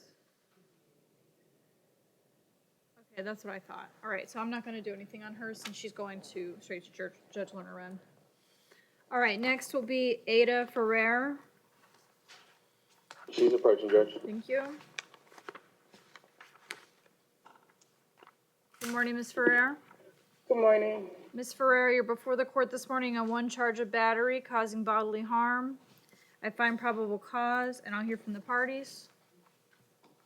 Judge, and speaking Ms. Ferrer, she just wanted me to advise the court, no one can pay her bond.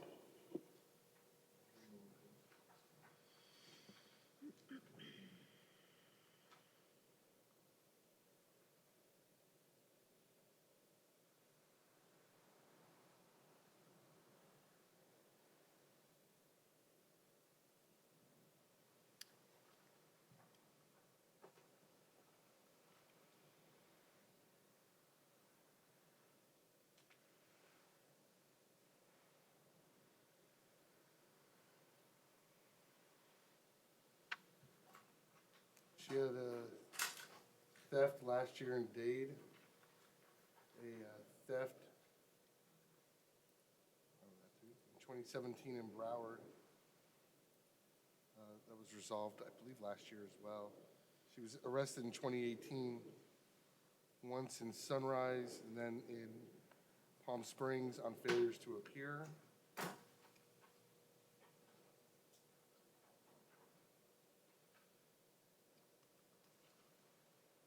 I see multiple arrests for domestic violence battery. There was one for child abuse, another for another battery, another for battery. Those were all dropped. Possession controlled substance 09 out of Collier County.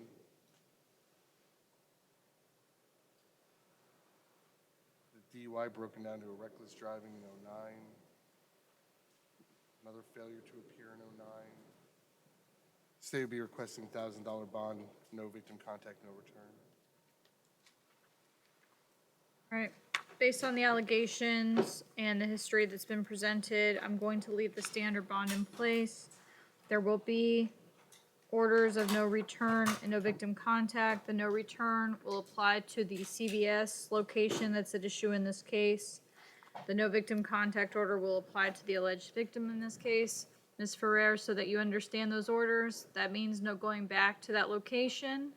That also means with regard to the no contact order, no being in the same place at the same time as this person, no phone calls or text messages, no third-party contact or social media contact with her as well. Do you understand that?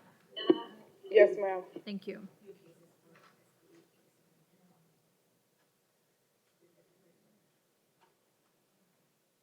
Next will be Yamina Jancy. Judge, she's here at Maine. She's approaching. Come on up, man. Good morning, Ms. Jancy. Good morning. You're before the court this morning on one charge of resisting an officer obstructing without violence. I find probable cause. I'll hear from the parties. Speaking to Ms. Genty earlier today, she wishes to resolve this case. We wanted to see if the state has a plea offer for her today.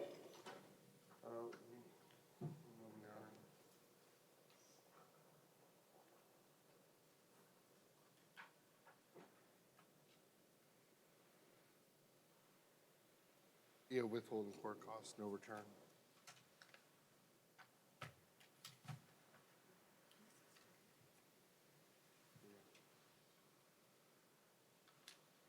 Judge, she wishes to accept the state's offer. All right. Ms. Jancy, will you please raise your right hand? Do you swear or affirm to tell the truth? Yes. Thank you. And now you can put your hand down. Ms. Jancy, do you understand everything we've discussed so far this morning? Yeah. Is anyone forcing you to resolve this case? I need No. you to say it out loud for me. Thank you. All right. Are you under the influence of drugs or alcohol? No. Do you need any more time to speak with your attorney? No.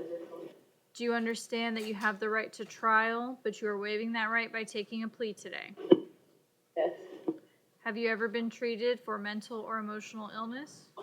No.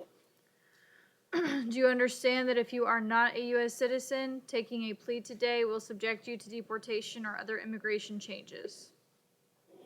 Yes. All right. And what plea do you wish to enter? Guilty or no contest? No contest.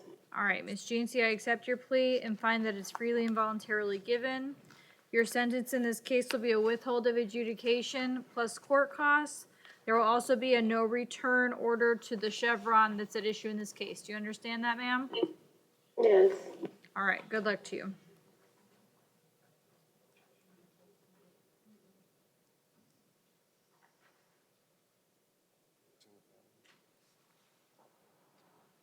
Mika Powell. Medical reset, Judge. All right. Allison Williams. North Broward, medical reset. All right, thank you. Welcome. On Miss Williams' case, I think if we've reset her a couple times now, have I made a probable cause finding yet? All right, on her case, I am going to make a finding of probable cause in absentia, and we will have her reset for bond. Stephanie Brown.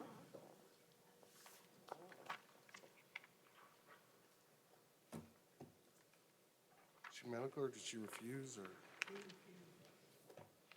Where is she today?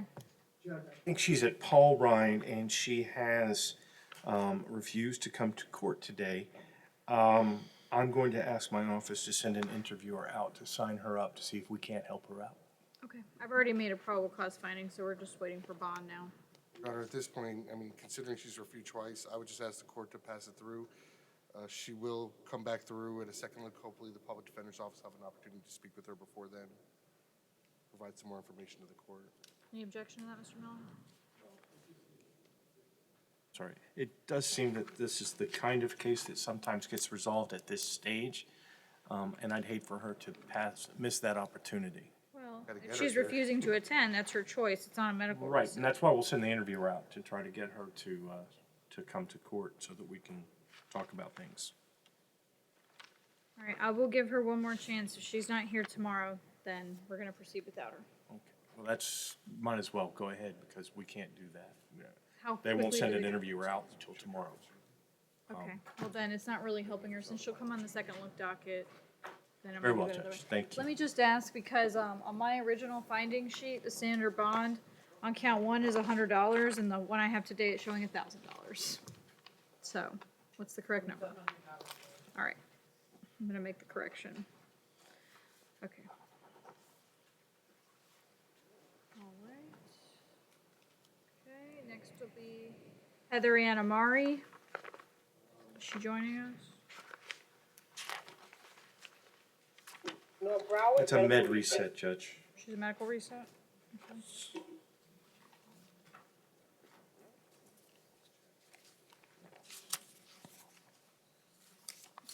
Kari Dodd Leon, North Broward, Your Honor, and she went to courtroom 7750.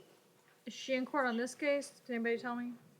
Is this, Your Honor? It says Kari Dodd Yeah, Leon. she's being arraigned today, Your Honor. The court originally said a $5,000 bond. Oh, yeah, this is a change of charge. $5,000. That's right, this is a change of charge. Mr. Miller, you have any objection to me? Just No leaving the- objection, Your Honor. All right, then I'll just reset the bond at 5,000 since she's in front of her division judge today. Okay. Bernard Lessie. Is he still I'm out? checking with him. I'm showing medical reset, Judge. Okay, I don't think I've. All right, I have not made a probable cause finding in his case yet. So what I will do is I'll make a probable cause finding in absentia and we'll have him reset for bond when he's ready.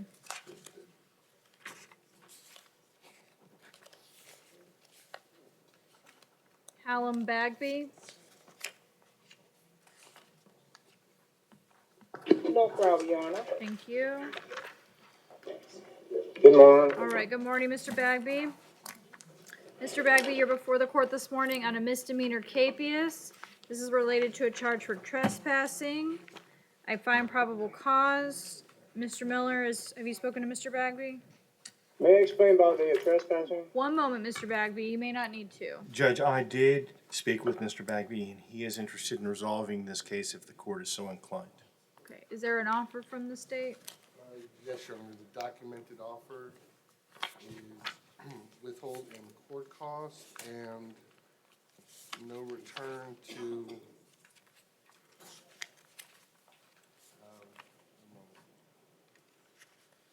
North 21st Avenue and Sherman Street, specifically where the train tracks are at that intersection, I believe.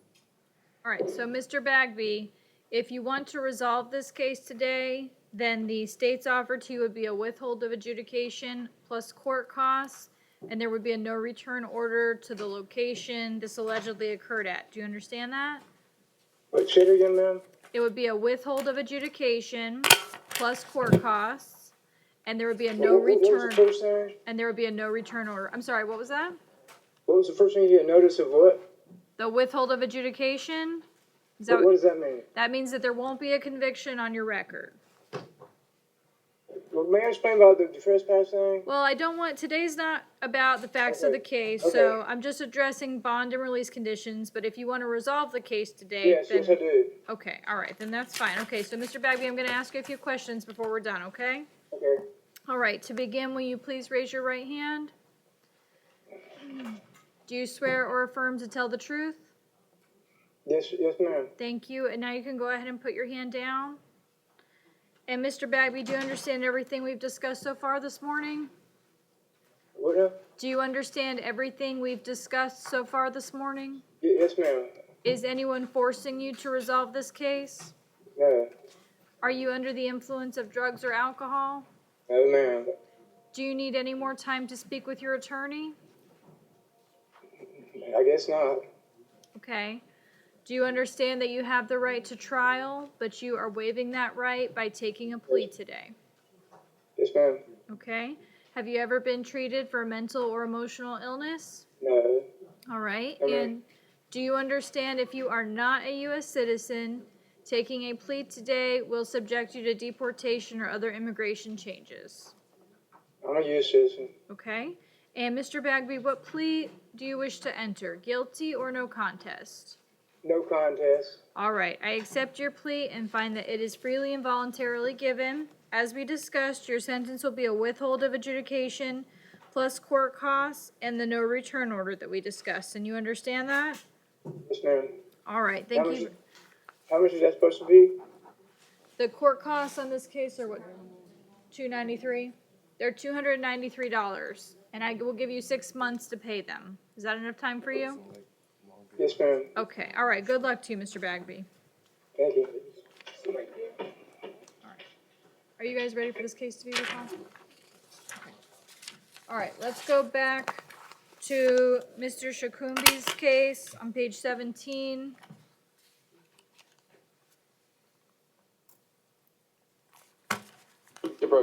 Okay, thank you. All right, are you standing in for him today? Yes, Your Honor. All right. Mr. Shakumbi, for the record, you're before the court this morning on one charge of an organized scheme to defraud. This is obtaining property over $50,000 by fraud. I find probable cause. Mr. Strandell is present in the courtroom to stand in as your attorney this morning, and I will hear from the parties at this time. Whoever wants to Your go Honor, I first. think he has a $100,000 bond, and He I would does. ask the court to leave that $100,000 bond in place. Okay. There's a Nebia requirement on that. There's also, he has to turn in any travel documents if the court gives him any kind of a lower bond or if he makes the bond. And I believe the bond also needs to be fully collateralized. Okay. Good afternoon, Your Honor. Good afternoon. Good morning.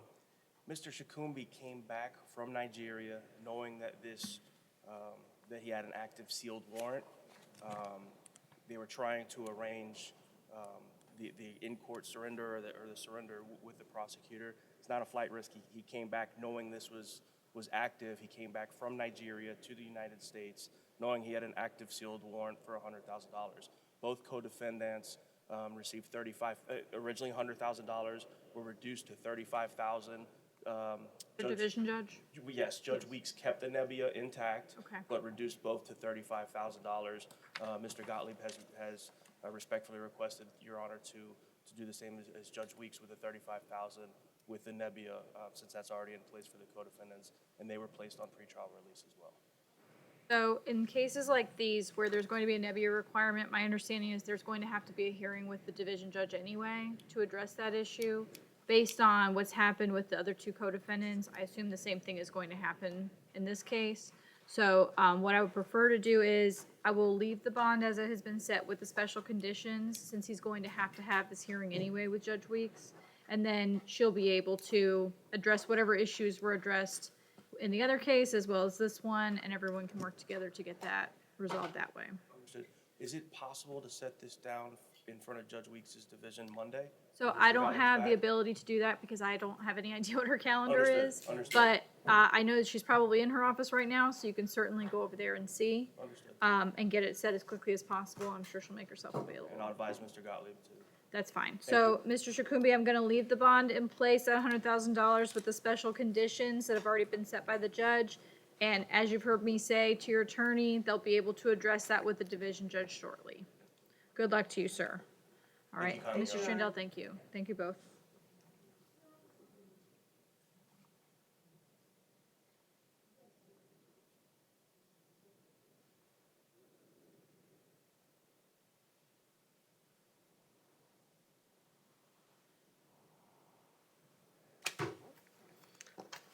All right, next will be Henry Hagan.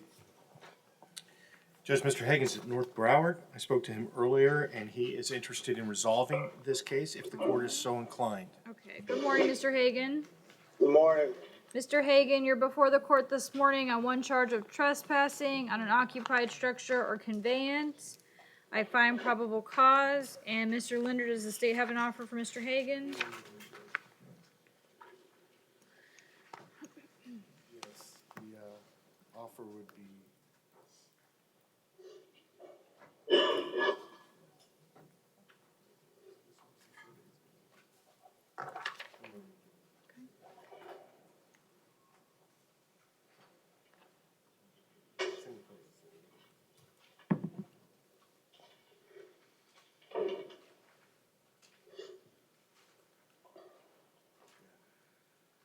Your Honor, Mr. Hagan was just arrested over the weekend for trespassing at the same location. Posted a $25 bond and was released on February 22nd. He has additional priors. If he wishes to resolve this case, the state's offer would be adjudication 3 days county jail. All right. So, Mr. Hagan, based on that information, if you want to resolve the case today, the state's offer would be an adjudication of guilt with 3 days in the county jail. I'm not sure when you were picked up on this case, but you would have credit for any time served. Do you understand that? I've been in here for 2 days so far. All right. Do you wish to accept their offer today? Yes. Okay. All right. Will you please raise your right hand? Do you swear or affirm to tell the truth? Yes. Thank you. And now you can put your hand down. And Mr. Hagan, do you understand everything we've discussed so far today? Yes, ma'am. Is anyone forcing you to resolve this case? No. Are you under the influence of drugs or alcohol? No, ma'am. Do you need any more time to speak with your attorney? I don't have an attorney. Well, Mr. Miller from the Public Defender's Office is representing you for today, so do you need any more Okay. time to speak with him? No, I just want to get this resolved with and Okay, that's all right. I'd just like to ask. All right, and Mr. Hagan, do you understand that you have the right to trial, but you are waiving that right by taking a plea today? yes. Have you ever been treated for mental or emotional illness? No, ma'am. And do you understand if you are not a U.S. citizen, taking a plea today will subject you to deportation or other immigration changes? Yes, ma'am. And Mr. Hagan, what plea do you wish to enter, guilty or no contest? No contest. All right, I accept your plea and find that it's freely and voluntarily given. Your sentence is going to be an adjudication of guilt, 3 days in the Broward County Jail with credit for any time served, and there will be a no return order to the location at issue, which is a McDonald's in this case. So that means that you're not to return to that location. Do you understand that? Yes, ma'am, I do. All right, good luck to you, Mr. Hagan. Thank you. You're welcome.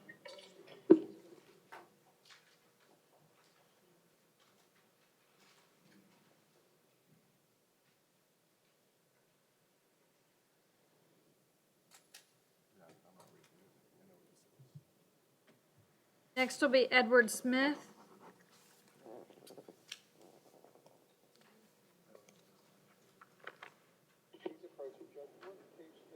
Can someone tell me what page Mr. Smith is on? Page 9. And Judge, I just want to let the court know that gentleman that was on recall on page 21, I'm ready to proceed whenever the court's ready. Okay, thank He was- you. I believe his name was Sir Dontavius Johnson. All right, we'll do his next. Okay, good morning, Mr. Smith. Good morning. Mr. Smith, you're before the court this morning on a traffic capias. This is related to a charge for having an unlawful license tag or sticker attached. I find probable cause. And Mr. Romero, what does Mr. Smith want to do? Judge, it's being Mr. Smith. He wishes to resolve this matter today. Does the state have an offer? Withholding court costs.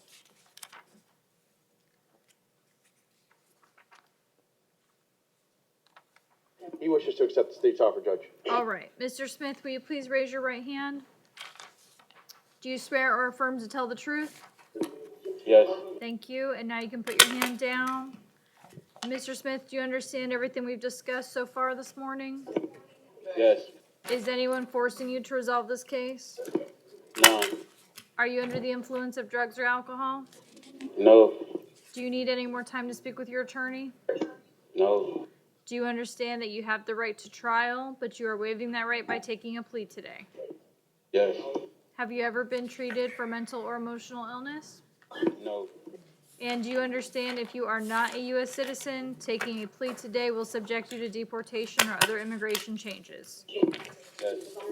And what plea do you wish to enter, sir? Guilty or no contest? No contest. All right, Mr. Smith, I accept your plea and find that it's freely and voluntarily given. Your sentence in this matter will be a withhold of adjudication plus court costs. Good luck to you, sir.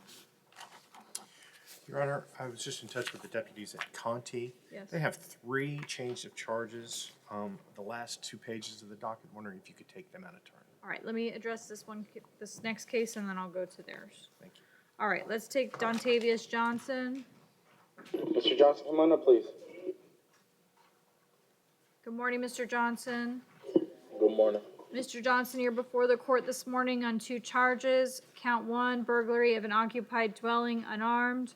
Count 2, trespassing on an unoccupied structure or conveyance. I find probable cause, and I will hear from the parties at this time.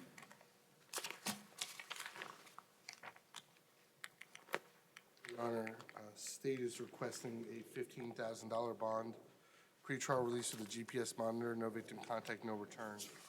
This is an occupied burglary of a dwelling. The homeowner's juvenile son was present in the home when Mr. Johnson broke into the home. He had to run to a shed outside in fear. And I would note it took several hours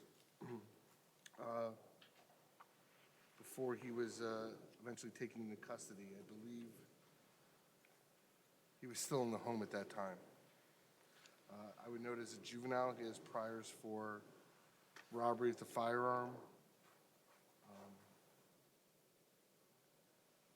Looks like a burglary was broken down to a trespass in 2017 and a theft in 2017. Nothing further. Mr. Romero? Judge, Mr. Johnson is 18 years old. He's been here his whole life. My understanding is he just got a job. He just started working at Wendy's approximately 1 week ago. He gets his first paycheck this Friday. He's getting paid $8.57 an hour. He lives with his grandmother in Fort Lauderdale. My understanding is she collects Social Security. That's the only person that's going to help post his monetary bond. Judge, considering his financial circumstances, I'm going to be asking for a $5,000 bond on count 1. However, I do understand what the state is saying as far as the serious nature of the allegations. We wouldn't object besides a monetary bond if the court also wanted to place Mr. Johnson on supervision.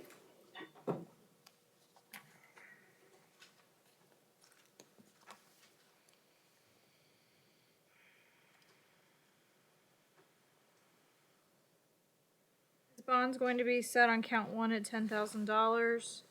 If Mr. Johnson does post his monetary bond, he'll be placed on pretrial supervision with a level 2 GPS monitor. There will also be an order of no victim contact, as well as a no return order.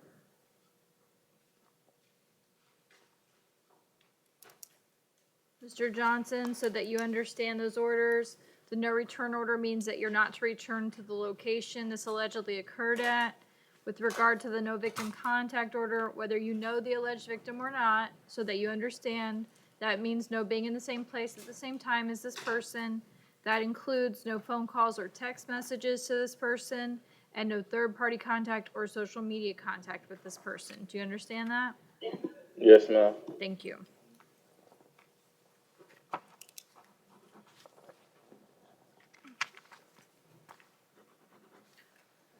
And who are the 3 that need to be taken out of order so I can... Zavuto, Handel, and Olige on page 27 and 28 of the court's docket.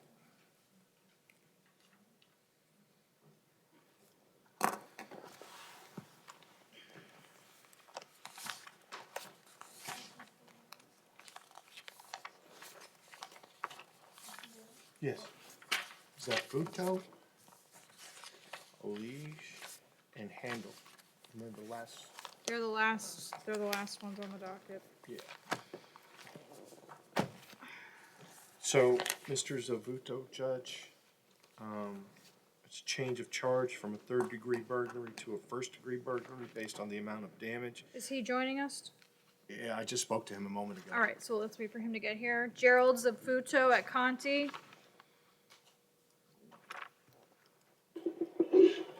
Good morning, Mr. Zavuto. All right, you're here on a change of charge this morning, and Mr. Miller, go ahead. It was a 3rd degree originally. It was filed as a 1st-degree felony. Bond was $5,000. All right, Mr. Linder. I'm fine with the court placing the $5,000 bond back on it. All right, so since this is a change of charge, given the circumstances, I'll just replace the bond at $5,000 as it was originally set. All Thank you, right, Judge. thank you. Thank you, Mr. Zavuto. Good luck to you, sir. What she said? You know what she said? I'm Bond gonna- is as it was. I'm leaving the thank bond. Thank you. Jonathan Handel. He's also at Conti. Judge, this is a count 12 for him. Good morning, Mr. Handel. Good morning. You're here this morning on a change of charge. It looks like this was originally charged as petty theft, second degree, third or subsequent offense. It's been changed to robbery without a firearm or weapon. Mr. Linder, is that correct? Yes, Your Honor. All right, what was the bond set at? $750. Are you requesting any change in bond? No, not at this time. Mr. Miller, any objection? No, ma'am. All right, so Mr. Handel, though the charge is being changed, I'm gonna leave the bond amount as it was set at $750. Good luck And to Mr. you. Handel is going to be arraigned on this case on Friday. All right, so you'll see your division judge on Friday, Mr. Handel. Courtney Olige.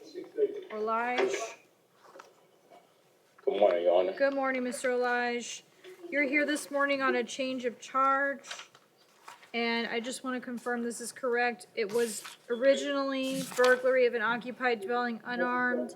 It has been changed to burglary of a dwelling structure or conveyance armed. Is that correct? All Yes, right. ma'am. Yes, come on up, Mr. Linder. Thank you.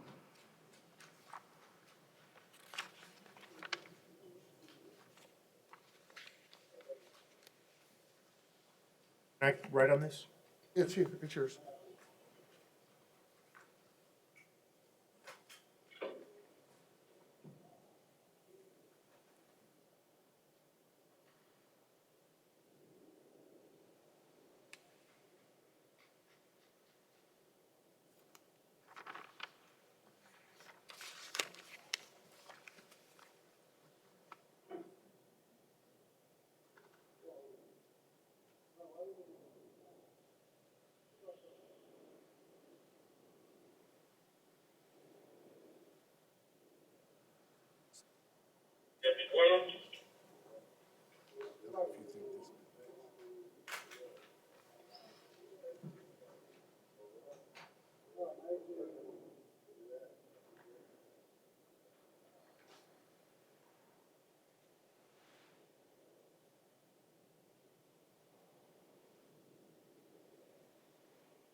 No, that's why I'm asking for a higher bond.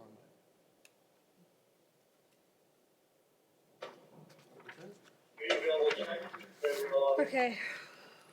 All right, I've read the supplemental report. Thank you, Your Go ahead, Mr. Linder. Honor. Your Honor, the court originally set the bond at $10,000 when he was only being charged with burglary of an occupied dwelling. As the court is now aware, he is being charged with a punishable by life offense. There's additionally substantially more evidence before the court than originally was listed in the probable cause affidavit. Specifically, it lists the level of certainty that the victim and witness identified him.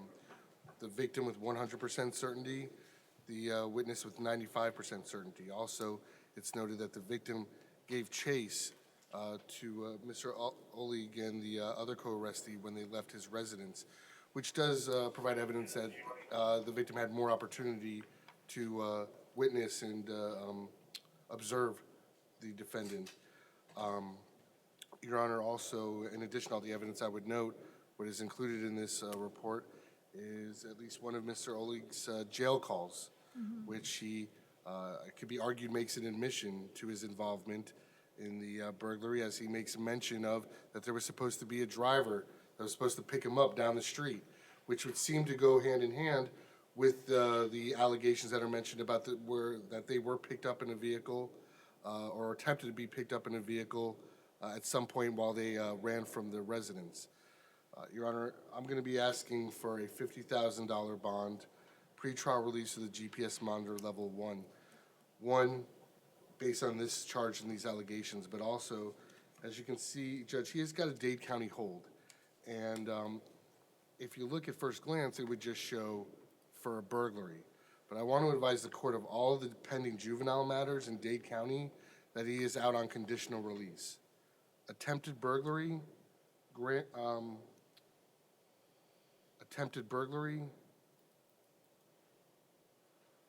burglary, petty theft, burglary of a conveyance, grand theft, burglary of a conveyance, petty theft, burglary of a conveyance, petty theft, burglary of a conveyance, grand theft auto, seven separate charges, criminal mischief, burglary of a structure, strong arm robbery, resisting without violence, grand theft auto, hit and run where there was injury, grand theft auto, burglary of an occupied dwelling, burglary of a conveyance. And that's just the cases that he's on release, conditional release, not including the ones that have been already resolved that he's not being supervised on. Okay. Mr. Miller, your response? So, the state filed an armed burglary based on the alleged victim's belief that he saw a gun barrel. And that's all we have. We don't have a gun recovered on either of these, the defendants in this case. Furthermore, the defendant who was believed to have the gun was the other defendant. So Correct. Mr. Olige was the white hoodie. I'm sorry, Mr. Olige was red hoodie, and the other the co-defendant was the white hoodie. He's the one that may have had a gun, but they didn't recover one. I just asked the court to keep the bond the same. He hasn't bonded out yet. He's probably not going to, but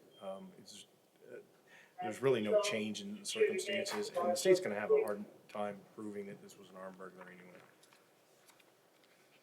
Well, I think in addition to the new charge, the changed charge, there's obviously significantly more information available now than there was at the original first appearance hearing.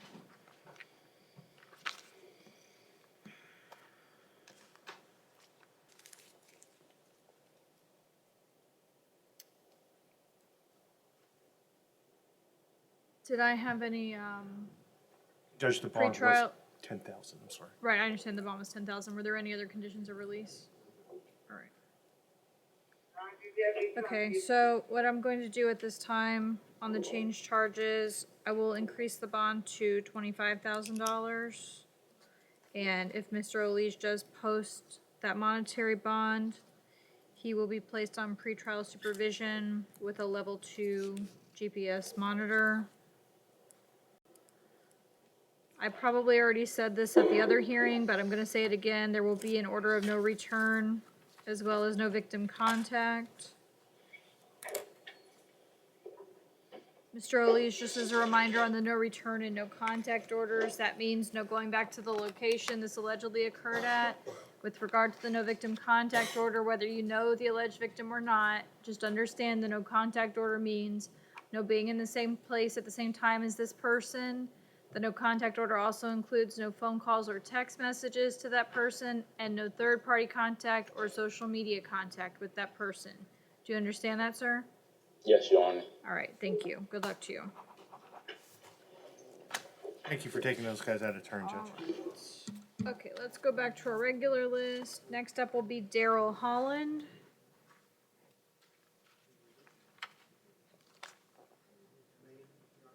Okay, thank you.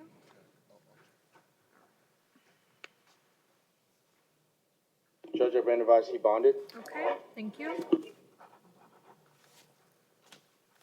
Next is Malkaz Georgia Shelley. Judge, he's here present at Maine. He advised me that he doesn't want a public defender. He's going to hire his own attorney. Yep. Good morning. Good morning, Mr. Gorgicelli. How are you? Good morning. All right, Mr. Gorgicelli, you're before the court this morning on 5 charges. Count 1, DUI, alcohol or drugs, first offense. Count 2, DUI with a blood alcohol level greater than 0.15. Count 3, failure for a non-resident to obtain a driver's license when required. Count 4 is for unlawful speed. Count 5, driving without lights at night. The last 2 charges are not for magistrate. I find probable cause. Mr. Linder, is the state seeking anything beyond the standard bonds? No, Judge. All right, Mr. Gorgicelli, your standard bond right now totals $1,500 for the DUI count, so I'm gonna leave that bond in place at this time. Do you understand that? Yes, yes. Okay, thank you. Good luck, sir. Thank you. John Lampkin. Medical North reset. Broward, Judge? Your Honor, I'd ask if the court can make a PC determination. All right, I do see he's been reset a couple times now. I will make a finding of probable cause in absentia and we'll reset him for bond if necessary.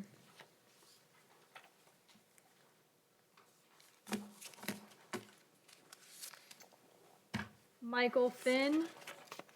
Also a medical reset, Judge? Oh, and he's an ML case. All right, I think I'm gonna make a probable cause finding in absentia on him because I've already reset him. So we'll have him reset for bond.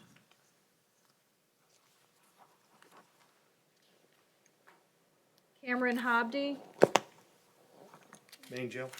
He's approaching Judge Maine. Thank Come on you. up, sir. Good morning, Mr. Hobdy. Good morning. Mr. Hobdy, you're before the court this morning on some ad charges. Count 6, failure to obey police or fire department. Count 7, aggravated fleeing with serious injury. Count 8, driving while license suspended. Count 9 and 10 are each a separate count for aggravated assault on an officer, firefighter, or EMT. Count 11, robbery with a firearm.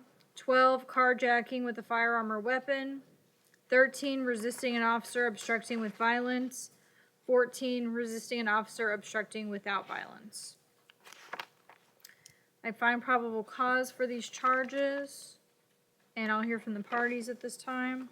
Your Honor, I'm going to be seeking a no bond hold on counts 11 and 12.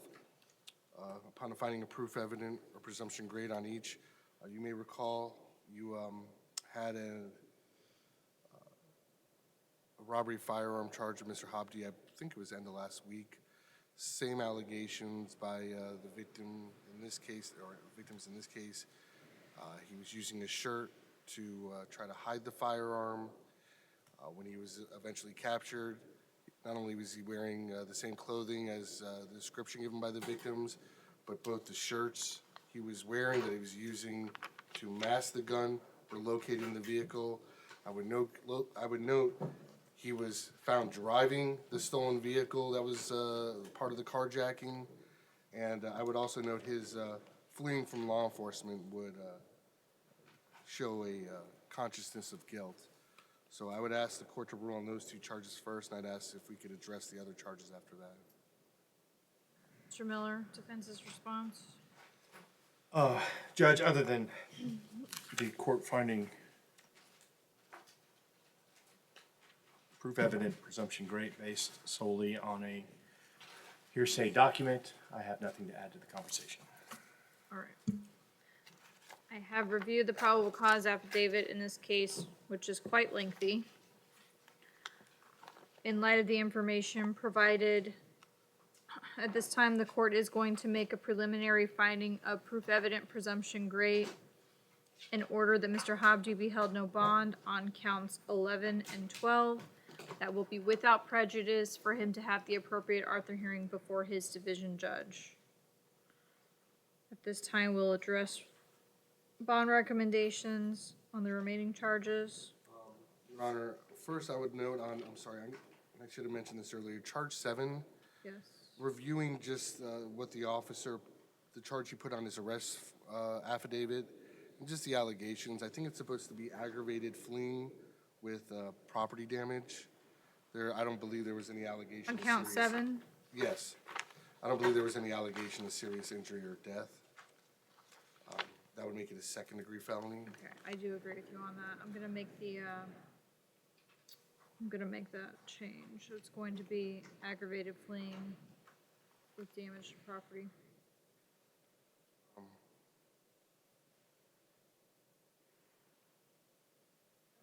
Simply put, I'm going to be requesting $15,000 bonds on 7, 9, 10, with a $1,000 bond on 13.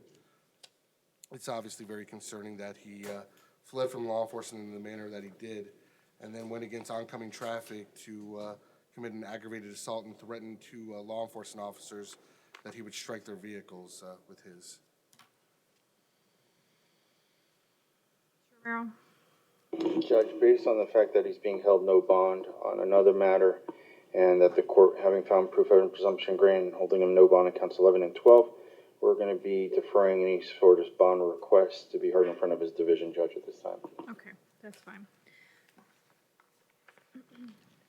In an abundance of caution, I'm also going to impose no return orders and no victim contact orders. Mr. Habdi, so that you understand with regard to the allegations that are before us today, I believe this involves 2 separate locations. The no return order will apply to both of those locations. With regard to the no victim contact order, whether you know the alleged victims or not, no being in the same place at the same time as these individuals, that includes no phone calls or text messages to them, and no third-party contact or social media contact with them. Do you understand that, sir? Yeah. Thank you. All right, so just for the record, on counts 7, 9, and 10, the bond is going to be set at $15,000 on each of those counts. And on count 13, the bond will be set at $1,000. The standard bonds will remain in place on the other counts.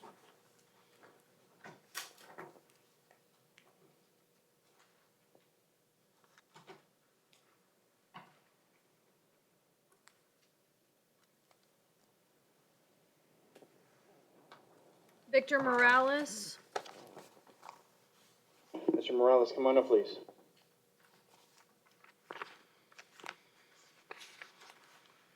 Good morning, Mr. Morales. You're before the court this morning on an ad charge. This new charge is for second-degree petty theft, third or subsequent offense. I find probable cause, and I'll hear from the parties. Nothing from the state. Nothing from the defense, Judge. All right, in light of that, I'll leave the standard bond in place at this time. Thank you. Simon McKay.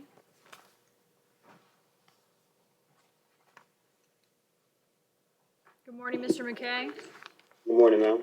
Mr. McKay, you're before the court this morning on 3 charges. Count 1, possession of cannabis over 20 grams. Count 2, possession of alprazolam. Count 3, use or display of a firearm during a felony. I find probable cause for these charges, and I'll hear from the parties.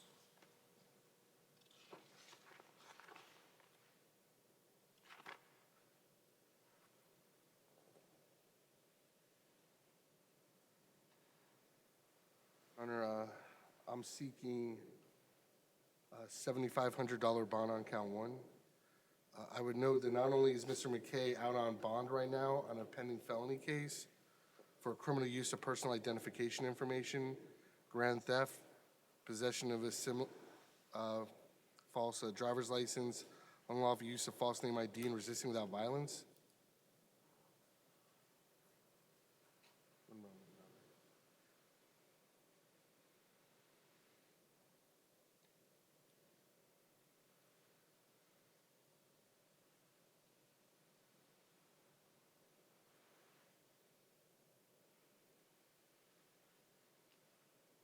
It would appear he had an arraignment yesterday morning.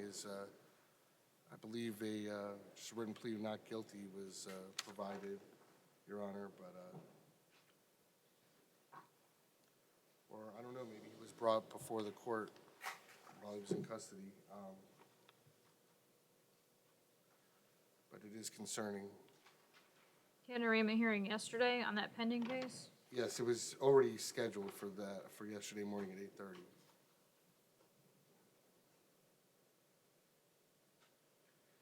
Was the $7,500, you said count 1, did you mean count 3? I meant count 3, I apologize. Okay, I just want to make sure that was clear. All right, Mr. Romero. Judge, based on the totality of the circumstances, at this time, nothing from the defense. I would assume that's due to the pending case.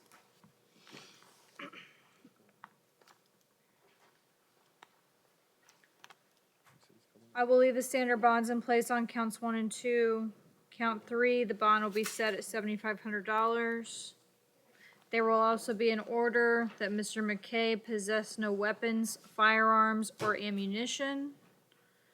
Mr. McKay. Just for the record, the allegations in this case actually include 2 separate handguns. Mr. McKay, to be clear with you, my order means if you are in possession of any weapons, firearms, or ammunition, they are to be surrendered to local law enforcement until further order of the court. Do you understand that, sir? Could you just say it one more time for me? The speaker was off. Yes, ma'am. Thank you.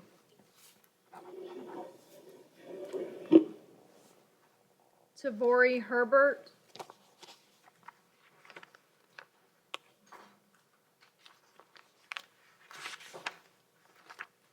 Good morning, Mr. Herbert.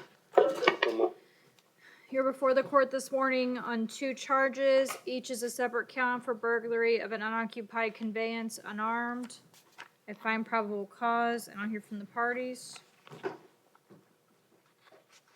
I'm running his information in the system, Your Honor, so if Mr. Romero wants to go ahead. I think he's waiting. I'll wait on Mr. Lender.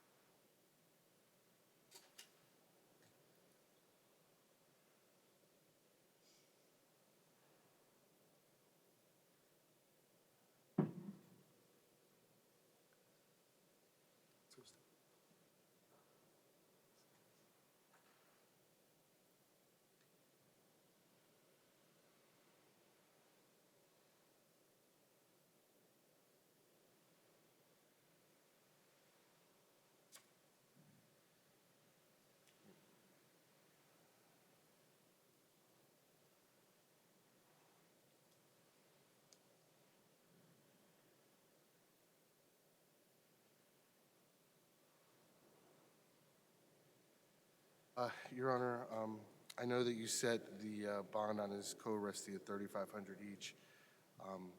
He has a pending case and an immigration hold. I'm going to be asking for $5,000 each for Mr. Herbert. He also has a pending case and priors that are much more closely related to this allegation. He has an open felony credit card fraud.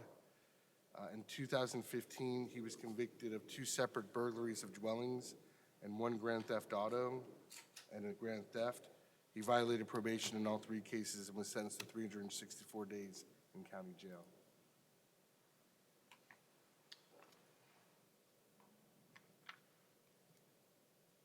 Mr. Romero, go ahead.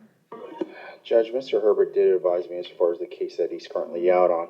He had his family help post his bond. I believe it was $1,000. He's 23 years old, been here his whole life. Right now he's unemployed, he's looking for work. He lives specifically in North Lauderdale with his grandmother. That's the person that helped him. That's the only person that can help him financially. Mr. Herbert actually helps take care of his grandmother. She's elderly and she depends on Mr. Herbert.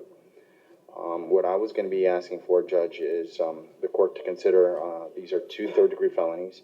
I was going to be asking the court to consider a $1,000 bond on each. Now, I do understand he's out on the case, so besides a monetary bond, I was going to ask the court also to place Mr. Herbert under supervision of pretrial release. He does not think his grandmother can afford anything else, so that is why we're asking for the combination. Well, Mr. Herbert needs to understand that when he is out on bond in another case, this court has the ability to revoke that bond and hold him no bond. Those are obviously very serious consequences. And Mr. Herbert, you need to remember that in the future. Yes, ma'am. I'm not going to take any action to revoke his bond in the pending case today. However, I am going to impose a $5,000 bond per count in this new case. I'm not going to impose pretrial supervision. However, there will be orders of no return and no victim contact.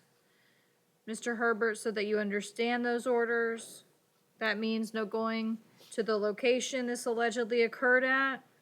With regard to the alleged victim, whether you know the person or not, no being in the same place at the same time, no phone calls or text messages, no third-party contact or social media contact. Do you understand that?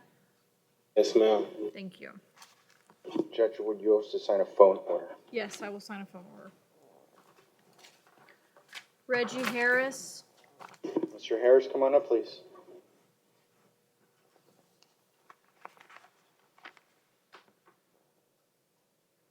Good morning, Mr. Harris. Same to you. Mr. Harris, you're before the court this morning on 3 charges. Counts 1 and 2 are traffic capiases. Those are related to charges for driving with a suspended driver's license and having an expired driver's license.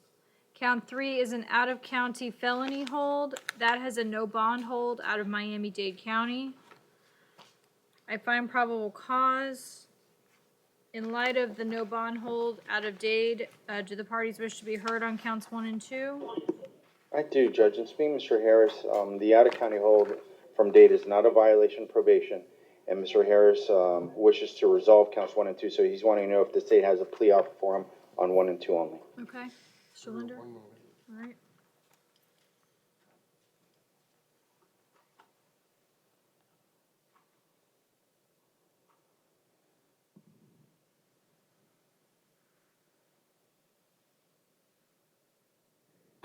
The offer would be an adjudication time served on 1 and 2. This would be a second DWLS in his lifetime, but a first within a 5-year period. Judge, he wishes to accept the state's offer. All right. Did you discuss with him the consequences regarding the DWLS? I did, Judge. Okay. All right. Mr. Harris, will you please raise your right hand? Do you swear or affirm to tell the truth? Yes, Your Honor. Thank you. And now you can go ahead and put your hand down.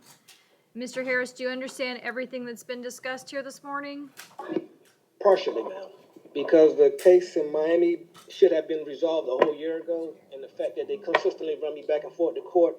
I'm a victim of an incident that occurred in December of 2016 in North Miami Beach that hasn't been resolved, while I'm a victim of an attempted murder case Yet they try to drag me around with that number 3, Okay. battery. Well, So, unfortunately, to me- Mr. Harris, Yes, ma'am. since it's Dade County, I don't have any control over that. All I can advise you of is that they have the hold there. So once you address the cases here in Broward, then you'll probably be taken to Dade so that you can address that. But I don't have any control over it, okay?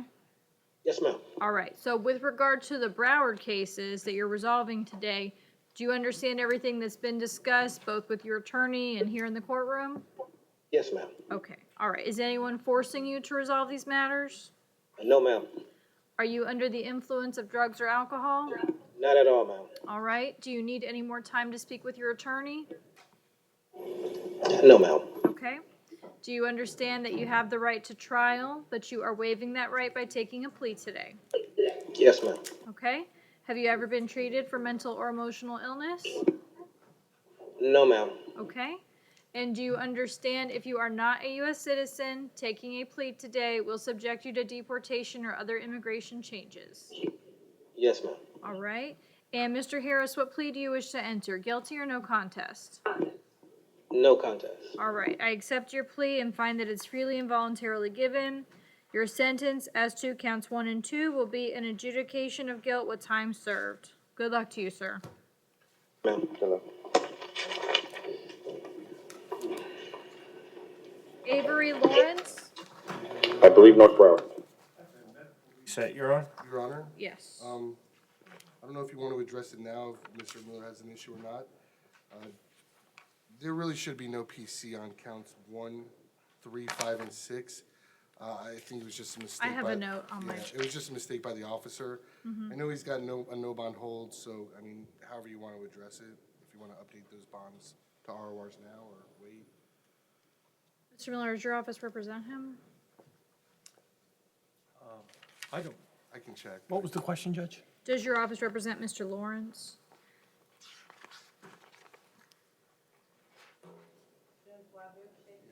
Yes.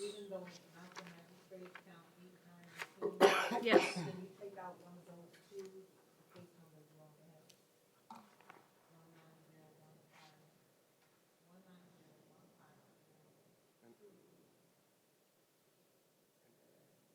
And he is represented by the public defender on that case. Sheila, I'm just scratching out the extra 2. Okay.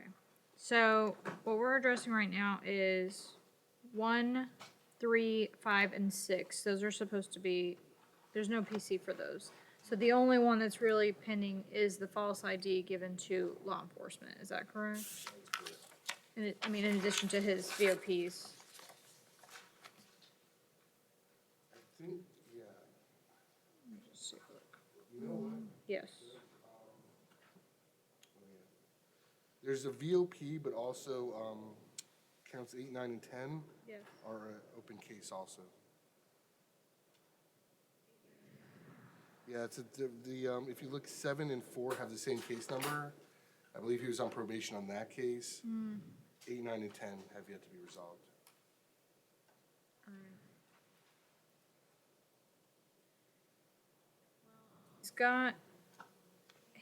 He's got those, these holds that are not for magistrate.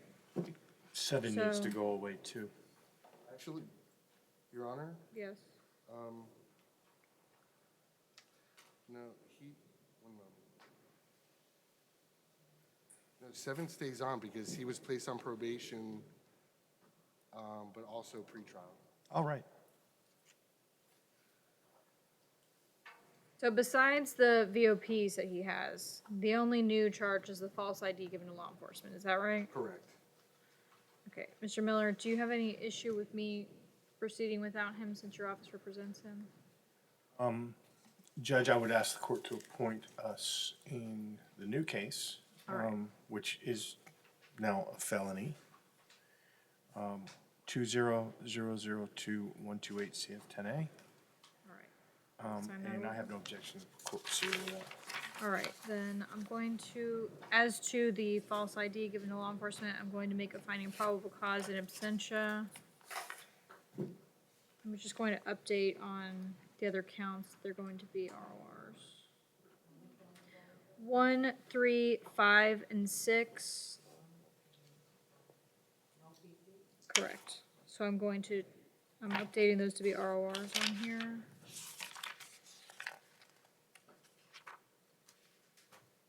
Okay. So we have the no bond holds. What is, on what's showing as count 2, the false ID, is there a standard bond? I'm fine with $25 if Mr. Miller has no objection. Mr. Miller? No objection. I'll set count 2 at $25, and then he'll be able to address the other holds with his division judge. Okay. All right. Thank you both for helping sort that out. Next will be Amari Goings. He's here, our main judge approaching. Come on up, All sir. right, I'm missing the, I was just about to ask if I could approach. yeah, I'm missing the affidavit. I've got 2 copies. Thank you. Okay, good morning, Mr. Goings. Good morning. All right, just give me one moment, because I'm just getting the affidavit, so I need to read it. Thank you very much.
All right, Mr. Goings, for the record, you're before the court this morning on 2 charges. These are each a separate count for possession with intent to sell, manufacture, deliver cocaine.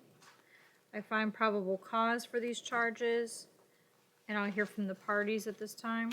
Your Honor, the state would be requesting a bond increase to $15,000 on each count, pretrial release with a GPS monitor.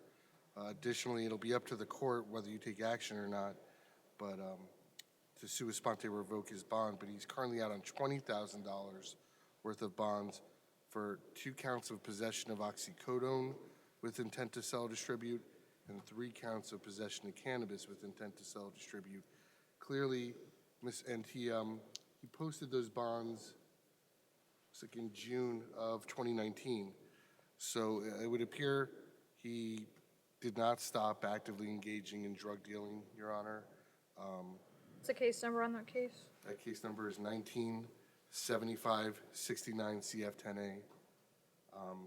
Even having a substantial bond of $20,000 was not enough to deter him from engaging in this activity. Mr. Romero? Judge, Mr. Goings did advise me of that case. As you can see, he's been out on bond for quite a while. He has a public defender's office. He's been going to court, never missed a court date. And my understanding, speaking with Mr. Goings, I believe the current felony that he's out on bond on and the offenses for you, I believe his only felony offenses criminal offenses, felony criminal offenses in his past. Judge, he's been here his whole entire life. Right now, he's working.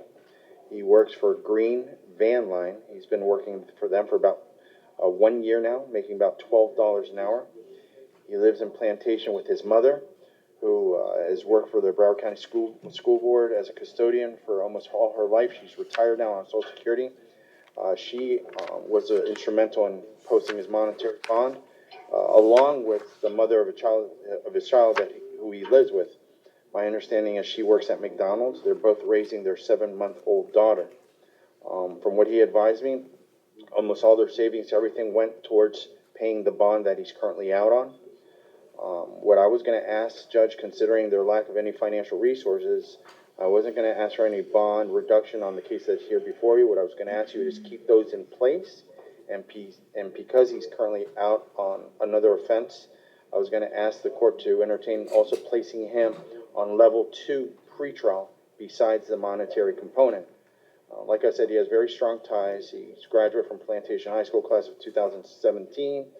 But right now, he's not going to be able to afford what the state is asking as far as a $30,000 bond, Judge.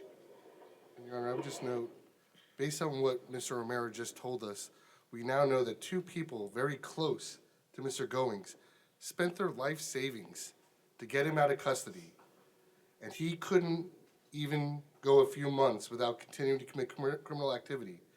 If 2 people using their life savings isn't enough to deter him from engaging in crime, then how can the court have any confidence that any release conditions at this point in time will convince him to stop engaging in drug dealing? Judge, I believe that's a very conclusory statement. These are allegations. And that's why I'm asking you, because of the serious nature of the allegation and the fact that he's out on, besides the monetary bond, which is currently set at $5,000, I'm asking for level 2 pretrial. I appreciate the recommendations that you've both made and the arguments that have been made this morning. However, due to the similarity of the charges and the recency of the other case that's pending, as well as the allegations that have been made in the probable cause affidavit that is before me today, at this time, the court is going to sua sponte revoke Mr. Goings' bond in the other pending felony case. For the record, once again, that is case number 197569 CF10A. I am going to order that he be held no bond in that case so that his division judge can address how to further handle it. In the new case that is before us this morning, the bond on each count will be set at $15,000. If Mr. Goings does become eligible for release and posts his monetary bond, he will be placed on pretrial supervision with a level 2 GPS monitor, and he will be subjected to random drug and alcohol testing.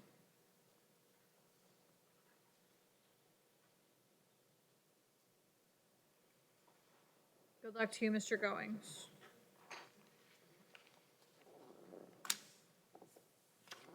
Anthony Giarratano. Mr. Giarratano, come on up. Judge, he's here, President Maine, and he declined the services of public defender.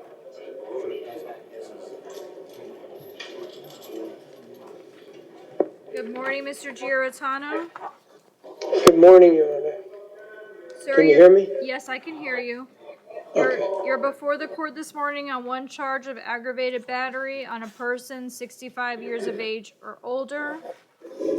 I find probable cause for this charge. I see the bond is currently set at $5,000. Is the state seeking anything beyond that? No, Your Honor. Does pretrial have any notes on him?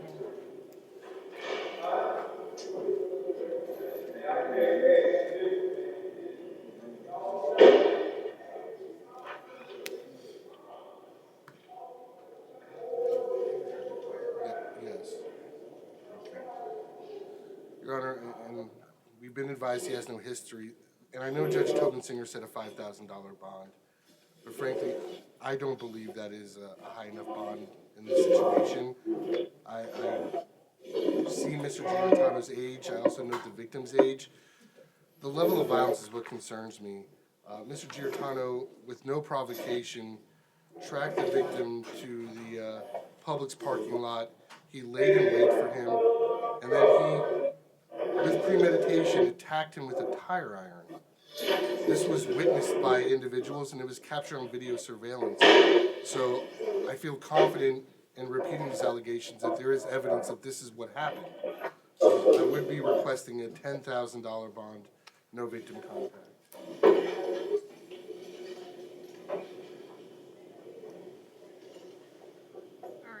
Honor, Yes. I'm just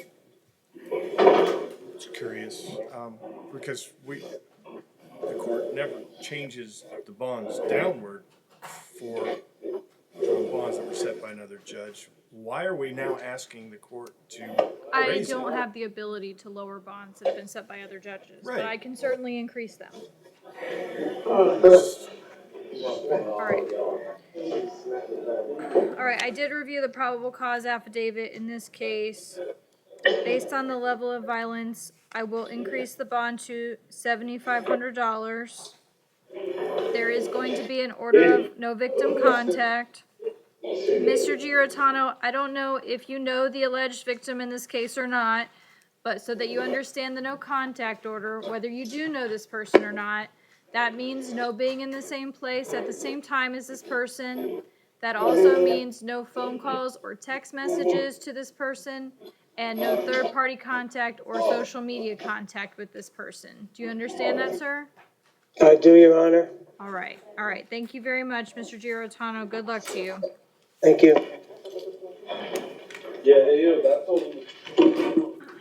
Calvin Holloway.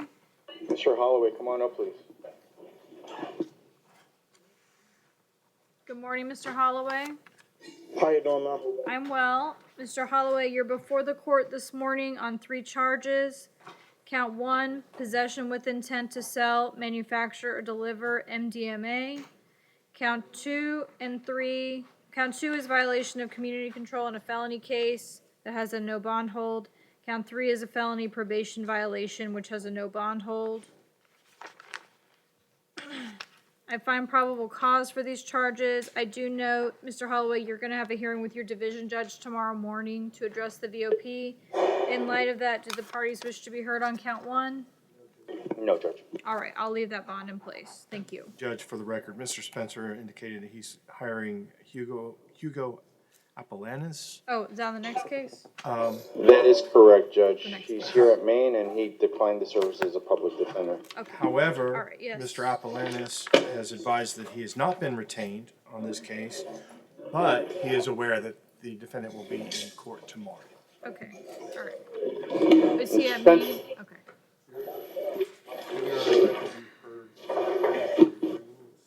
I'm sorry? That can be heard before the court makes any findings. Are you addressing count 10? 10 and frankly, yes, count 10. Okay, good morning, Mr. Spencer. Good morning, Your Honor. Okay, Mr. Spencer, just a couple of things I want to clear up because you told the attorneys that you're hiring private counsel. Is that correct? Yes, ma'am. Okay, but you have not retained that attorney yet. You understand that? No. Okay. Yeah, because I didn't get to talk to him yet. Okay, so I just want you to understand a couple things. Number 1, do you understand that you are entitled to have an attorney represent you for the hearing this morning? Yes, ma'am. Okay, and at this time, are you declining the services of the public defender? Yes, ma'am. Do you understand that you are able to have the public defender's office represent you for this hearing and then hire private counsel following today's hearing? Yes, ma'am. Okay, and do you still wish to proceed without the public defender's office this morning? Yes, ma'am. Okay, all right, that's fine. So, I also want to address count 3, just like. all right, let me just read them and then I'll let you do it. Just one of these. Okay, so Mr. Spencer, for the record, you're before the court this morning on 11 charges. Count 1 is committing a 3rd-degree felony with a weapon. Count 2, 2nd-degree petty theft, first offense. Count 3, grand theft of a firearm. Count 4, possession of weapon or ammunition by a convicted Florida felon. Count 5, carrying a concealed firearm. Count 6, possession of cannabis over 20 grams. Count 7, possession with intent to sell, manufacture, deliver cannabis. Count 8, resisting an officer obstructing without violence. Count 9, tampering with or fabricating physical evidence. Count 10, trespassing on a construction site. Count 11 is a felony probation violation with a no bond hold. And Mr. Linder, which counts do you wish to be heard on?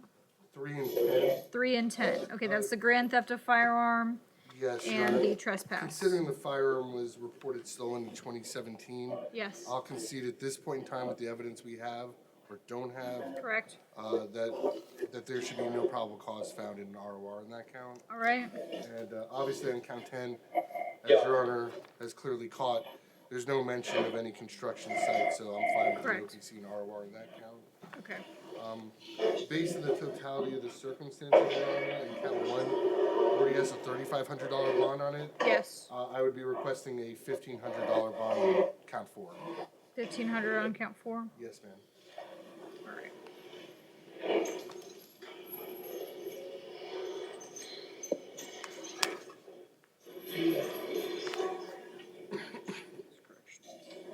All right. So, Mr. Spencer, a couple of things, okay? Yes, ma'am. Number 1, on 2 of the charges, as you just heard us discussing, the charge for grand theft of a firearm and the charge for trespassing on a construction site, I'm going to find no probable cause for those charges, which means that you'll have an ROR on those 2 counts. That'll reduce the bond somewhat. I am going to find probable cause as to the remaining counts. I do see that you have the no bond hold on the felony probation violation. You're going to have a hearing with your division judge on that tomorrow, all right? And Mr. Miller, who's with me in the courtroom, has advised he spoke with your private counsel who knows that about that hearing tomorrow, okay? All right, so in light of the no bond hold and the other standard bonds on count 4, which is the only one that needs a bond attached to it, I'm going to impose a $1,500 bond. And I will leave the standard bonds in place on the other charges since you'll be seeing the division judge tomorrow, okay? All right. All right, good luck to you. Thank you. You're welcome. All right.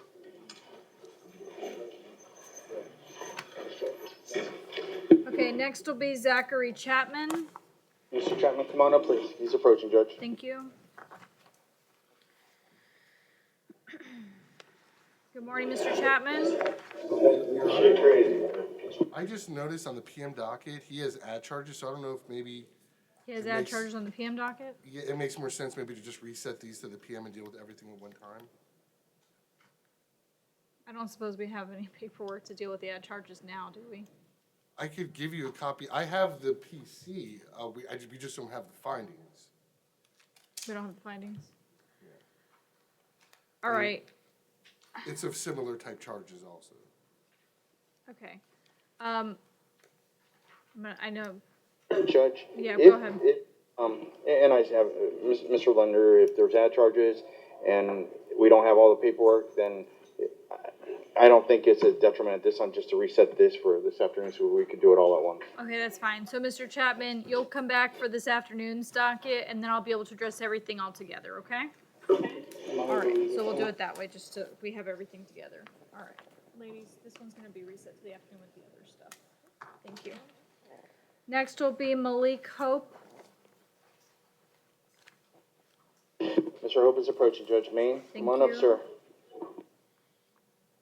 Good morning, Good Mr. morning. Hope. All right, Mr. Hope, you're before the court this morning on 2 charges. Count 1, possession of cannabis 20 grams or less. Count 2 is a parole violation, which has a no bond hold. I find probable cause.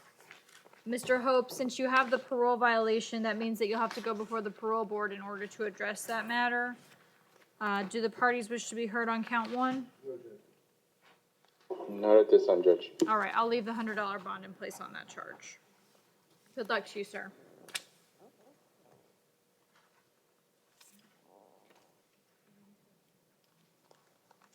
Judge, he wishes to ask the court. Yes, go ahead, Mr. Hope. Okay, I just wanted to let you know this was false imprisonment. I did let the officer know that I had a medical card for marijuana, and they still proceeded. Okay, that's gonna, Mr. Hope, that's gonna be something for you to definitely discuss with your attorneys after today's hearing, okay? Good luck to you. All right, next will be Samuel Courtney. Bonded. Okay, thank you. Devontae Moss, Mr. Moss is approaching, Judge. thank you.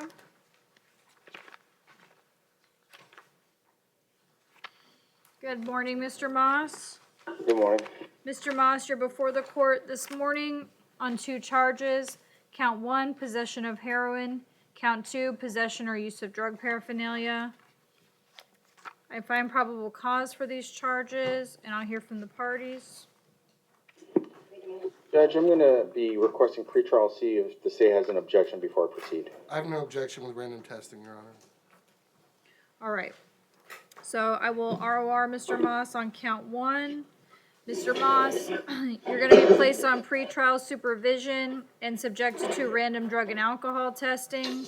So that means no alcohol, no intoxicants until further order of the court. Do you understand that? Yes. All right. Additionally, Mr. Romero is giving you some information regarding pretrial supervision. Though you will be released today, you will have 24 hours to report to pretrial supervision.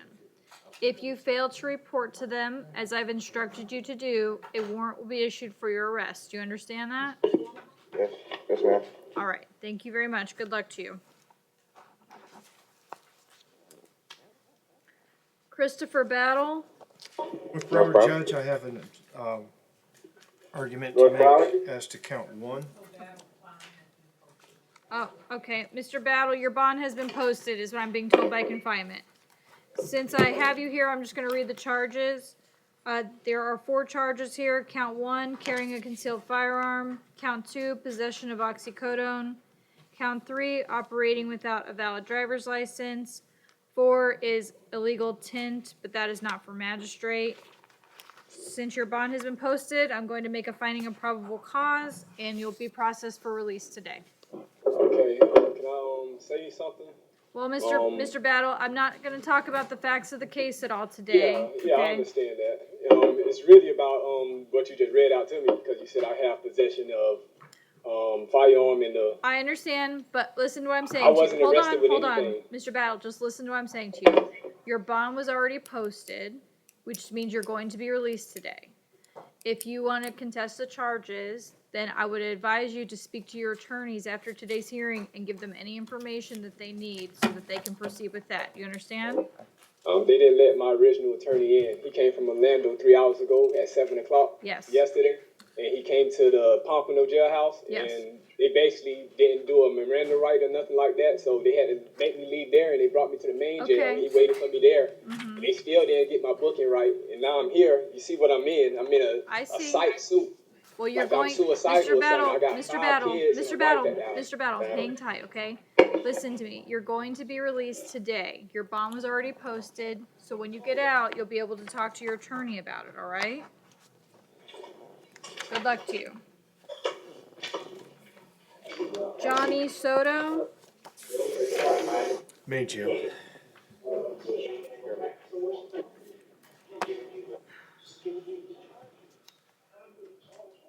Good morning, Mr. Soto.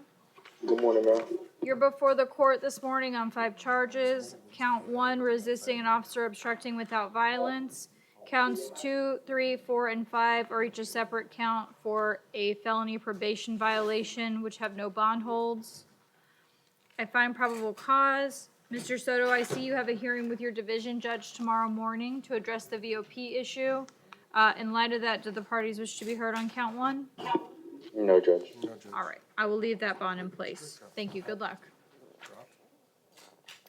Steve Miklos, is he back? Or is he- North Broward? Is he here with us today? Steve Miklos?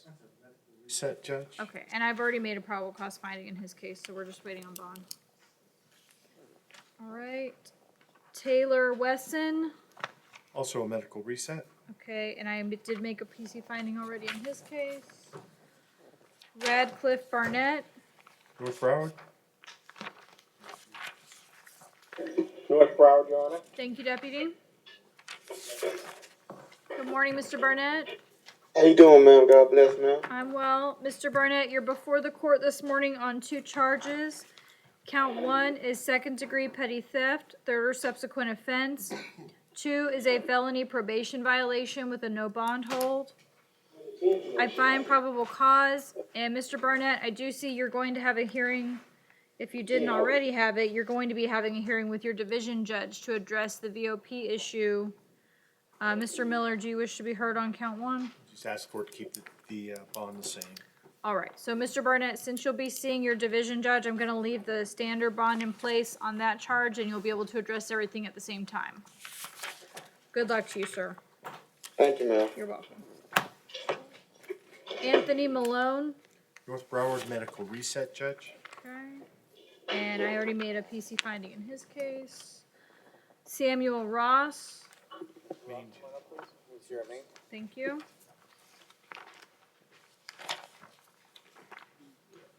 Good morning, Mr. Ross. Good morning, ma'am. Mr. Ross, you're before the court this morning on a violation of parole. I find probable cause. And Mr. Ross, this has a no bond hold attached to it, which means that you'll go before the parole board so they can address the matter with you. Good luck to you, sir. Jason Holowinski. He's approaching Judge Maine. Thank Come on you. up, sir. All right. Good morning, Mr. Holowinski. Good morning, Judge. You are before the court this morning on 4 charges. Count 1, possession of cocaine. Count 2, failure to wear a seatbelt. 3, failure to drive in a single lane. 4, improper change of lanes. 2, 3, and 4 are not for magistrate. I find probable cause, and I'll hear from the parties on count 1. Judge, and speaking Mr. Lewinsky, I believe he has minimal contact with the criminal justice system. I believe he had something 3 years ago that he believes was dropped. He's a registered voter from what he advised me here in our community. He's 40 years old, been living here for 4 years now. He lives in North Lauderdale with his father. He works for a pest control company where he's been working out for 3 years. But unfortunately right now he cannot post the monetary bond, nor can his father. So considering this is a non-violent offense, if the state can verify he has a clean record, I'm going to be asking for an outright release ROR. If not, however, I'm then going to be asking for a pretrial release from Mr. Holowinski. Following pretrial random testing, he's had other arrests than what he advised Mr. Romero about. Okay. All right, so I'm willing to release him to pretrial supervision as long as he's subjected to random testing. Garbage. Should be ROR. You know, I'm not. Judge, are those priors that Mr. Linder referred to, were they dropped or no? Yeah, but I was referring to what Mr. Romero said, that he's only had 1 prior arrest. The most recent was 3 years ago, which I believe was dropped. All of them were dropped. Every single charge. I didn't get charged with not 1 charge. I have nothing on my record whatsoever. I didn't suggest that he has anything that he put out. I thought I heard Mr. Romero say that he's only had 1 prior arrest. And I was just noting that there had been additional arrests. There was a trafficking arrest in New Jersey previously, and yes, that was dropped, but that's why I was not objecting to non-monetary release, Your Honor. Okay.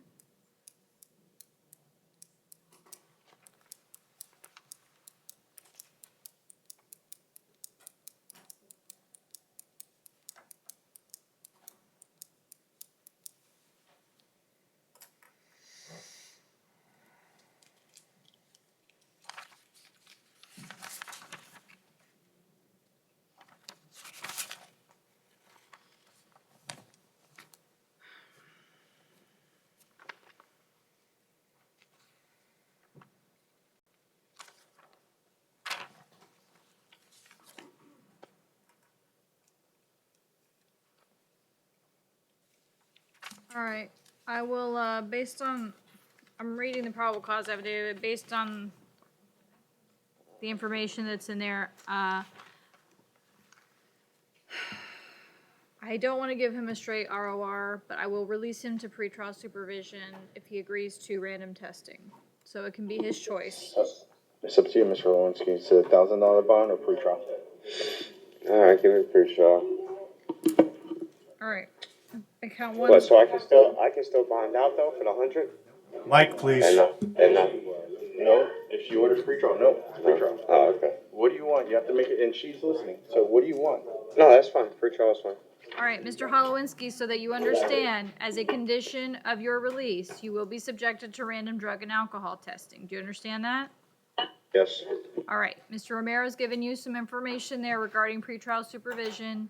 Though you will be released today, you must report to them within 24 hours. If you fail to report to them as I've instructed you, a warrant will be issued for your arrest. Do you understand? Okay. Yes, ma'am. All right, thank you very much. Good luck to you.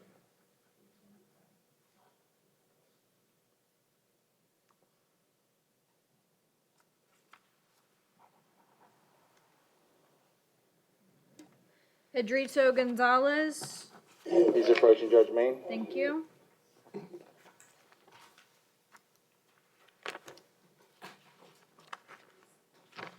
right, good morning, Mr. Gonzalez. Good morning, ma'am. You're before the court this morning on 3 charges. Each is a separate count for second-degree petty theft, third or subsequent offense. I find probable cause, and I'll hear from the parties. Judge, Mr. Gonzalez is not going to be able to afford to post the monetary bond, which is currently before you, Judge. What we're going to be asking the court to consider is either one, a bond reduction or releasing Mr. Gonzalez on pretrial release. He's 46 years old, been here since 1985. He was working remodeling homes where he was getting paid about $100 a day. He's renting a room in Fort Lauderdale. My understanding, Judge, he's eager to start working again so that he can provide for his 3 children. He has no formal child support arrangement set up because he has a good understanding with the children's mother and provides financially when he can. My understanding, speaking with Mr. Gonzalez, though I believe the allegations are from what he told me, the officers told him it was recent, it was like a month or 2 months ago. He's looking forward to contesting these allegations. He's innocent on these charges, but he didn't flee from the law enforcement. He cooperated with law enforcement. So he's asking if the court would consider a reduction in bond or releasing him on pretrial release, Judge. I mean, first I would say a month, 2 months, that's pretty recent. Your Honor may remember Mr. Gonzalez. He appeared before you about 3 weeks ago on a capias on a petty theft. The state offered him 15 days in county jail to resolve it. He accepted that. He was just released from jail February 14th on that theft. His other priors out of Broward, a grand theft that he was sentenced to 42 months state prison on.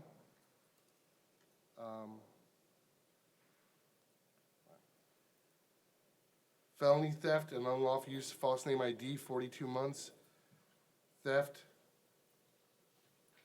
possession of cocaine, that's out of Broward. Out of Dade, among other prior, let's see, he's got attempted first-degree murder, armed burglary, grand theft of a firearm, shooting at or throwing a deadly missile. He was sentenced to 12-year state prison. The state does not believe he is a good candidate for pretrial. All right, at this time, I'm going to leave the bonds in place. There will also be a no return order.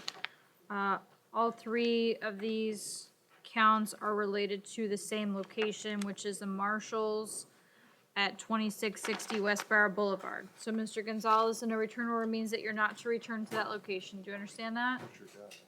Yeah, I understand. All right, thank you. I don't understand, Your Honor. If I was already in custody, like you said, yeah, I was in front of you. I took the county time for things. How is it that all of a sudden these things pop up? And you know what I'm saying? It's, you know what I mean? I was out there, I was working, I was doing what I was supposed to do right now. You know what I mean? So I'm at fault for something that, Well, passed Mr. or whatever, Gonzalez, your an attorneys can accusation. review the probable cause affidavit with you after today's hearing so that you can see what exactly it is you're facing, and you can address it after today. All right, good luck to you, sir. I'm sorry? So that you can't reduce the bond, at least, you know what I'm saying, to something. Not today, not today. Next will be Charles Philpott. Mr. Philpott, come on up, please.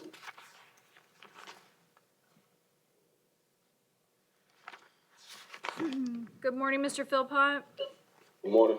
Mr. Philpott, you're before the court this morning on one charge of trespassing on property while armed. I find probable cause, and I'll hear from the parties. Judge, we're just gonna be requesting a phone order. Okay, anything further from the state? Just requesting no return. Your Honor. Okay, all right, I'll sign the phone order, I'll leave the standard bond in place, and there will be a no return order. So, Mr. Philpott, that means no going to the location that's at issue in this case, you understand? Yes, ma'am. All right, thank you, good luck. Next will be Gregory Simpson. Approaching Judge Main. Thank you. Is this, It's, what is this? it's a change of charge? charge. All right. Good morning, Mr. Simpson. Good morning, ma'am. Okay, what was the original charge? One moment, Judge. Really, it's not, it was a burglary, unarmed to just burglary. It's a second to a second. The original bond was 15,000. And the weird thing is, I'm looking at the findings, and it literally says the same thing. Yeah. Either way, Your Honor, it's burglary occupied burglary dwelling, as Mr. Miller stated. Okay. That being said, the court should ROR him and place him on pretrial. Judge Bailey granted a motion to reduce the bond on Yes. February 19th Okay. and ordered that he be released, ROR to pretrial release level 2 with an electronic monitor. GPS 2. Yes. For pretrial. Yes. 220, the fine was only, and he was not released for pretrial, so I was sent back down to the And Oh, he didn't have verifiable And address? that will have to be brought up before Judge Bailey. He's scheduled for arraignment tomorrow, but since it is Judge Bailey's order, none of us are there. I think it has to, Your Honor has to set it at what. All right, so Judge Bailey has him on pretrial with a level 2 GPS. Are there any other conditions? That's all that's written there. You already, I'm sorry. You had already issued a. No return. No return, no victim contact, so that remains in place, Judge. Okay. All right, so here's what I'm gonna do. Mr. Simpson, because of the information that they're telling me, I'm going to place an ROR on this so that you'll be released to pretrial supervision as Judge Bailey ordered. This will be the same conditions that Judge Bailey ordered with the level 2 GPS monitor. The issue that pretrial's having, in case you didn't hear, is they could not verify an address for you. So that's an issue that'll have to be dealt with between pretrial supervision and Judge Bailey. That's not gonna be for me to address today, all right? Yes, ma'am. All right, thank you, good luck.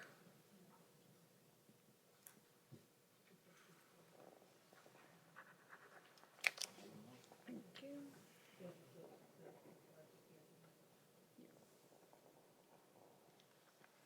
Do you need me to put verification?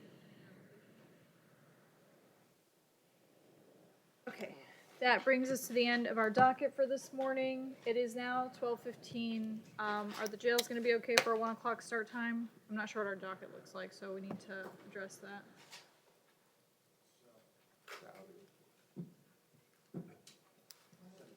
It's 12:15 right now. It's only 7 pages. 1:30? Okay, so we'll come back at 1:30. All right, thank you.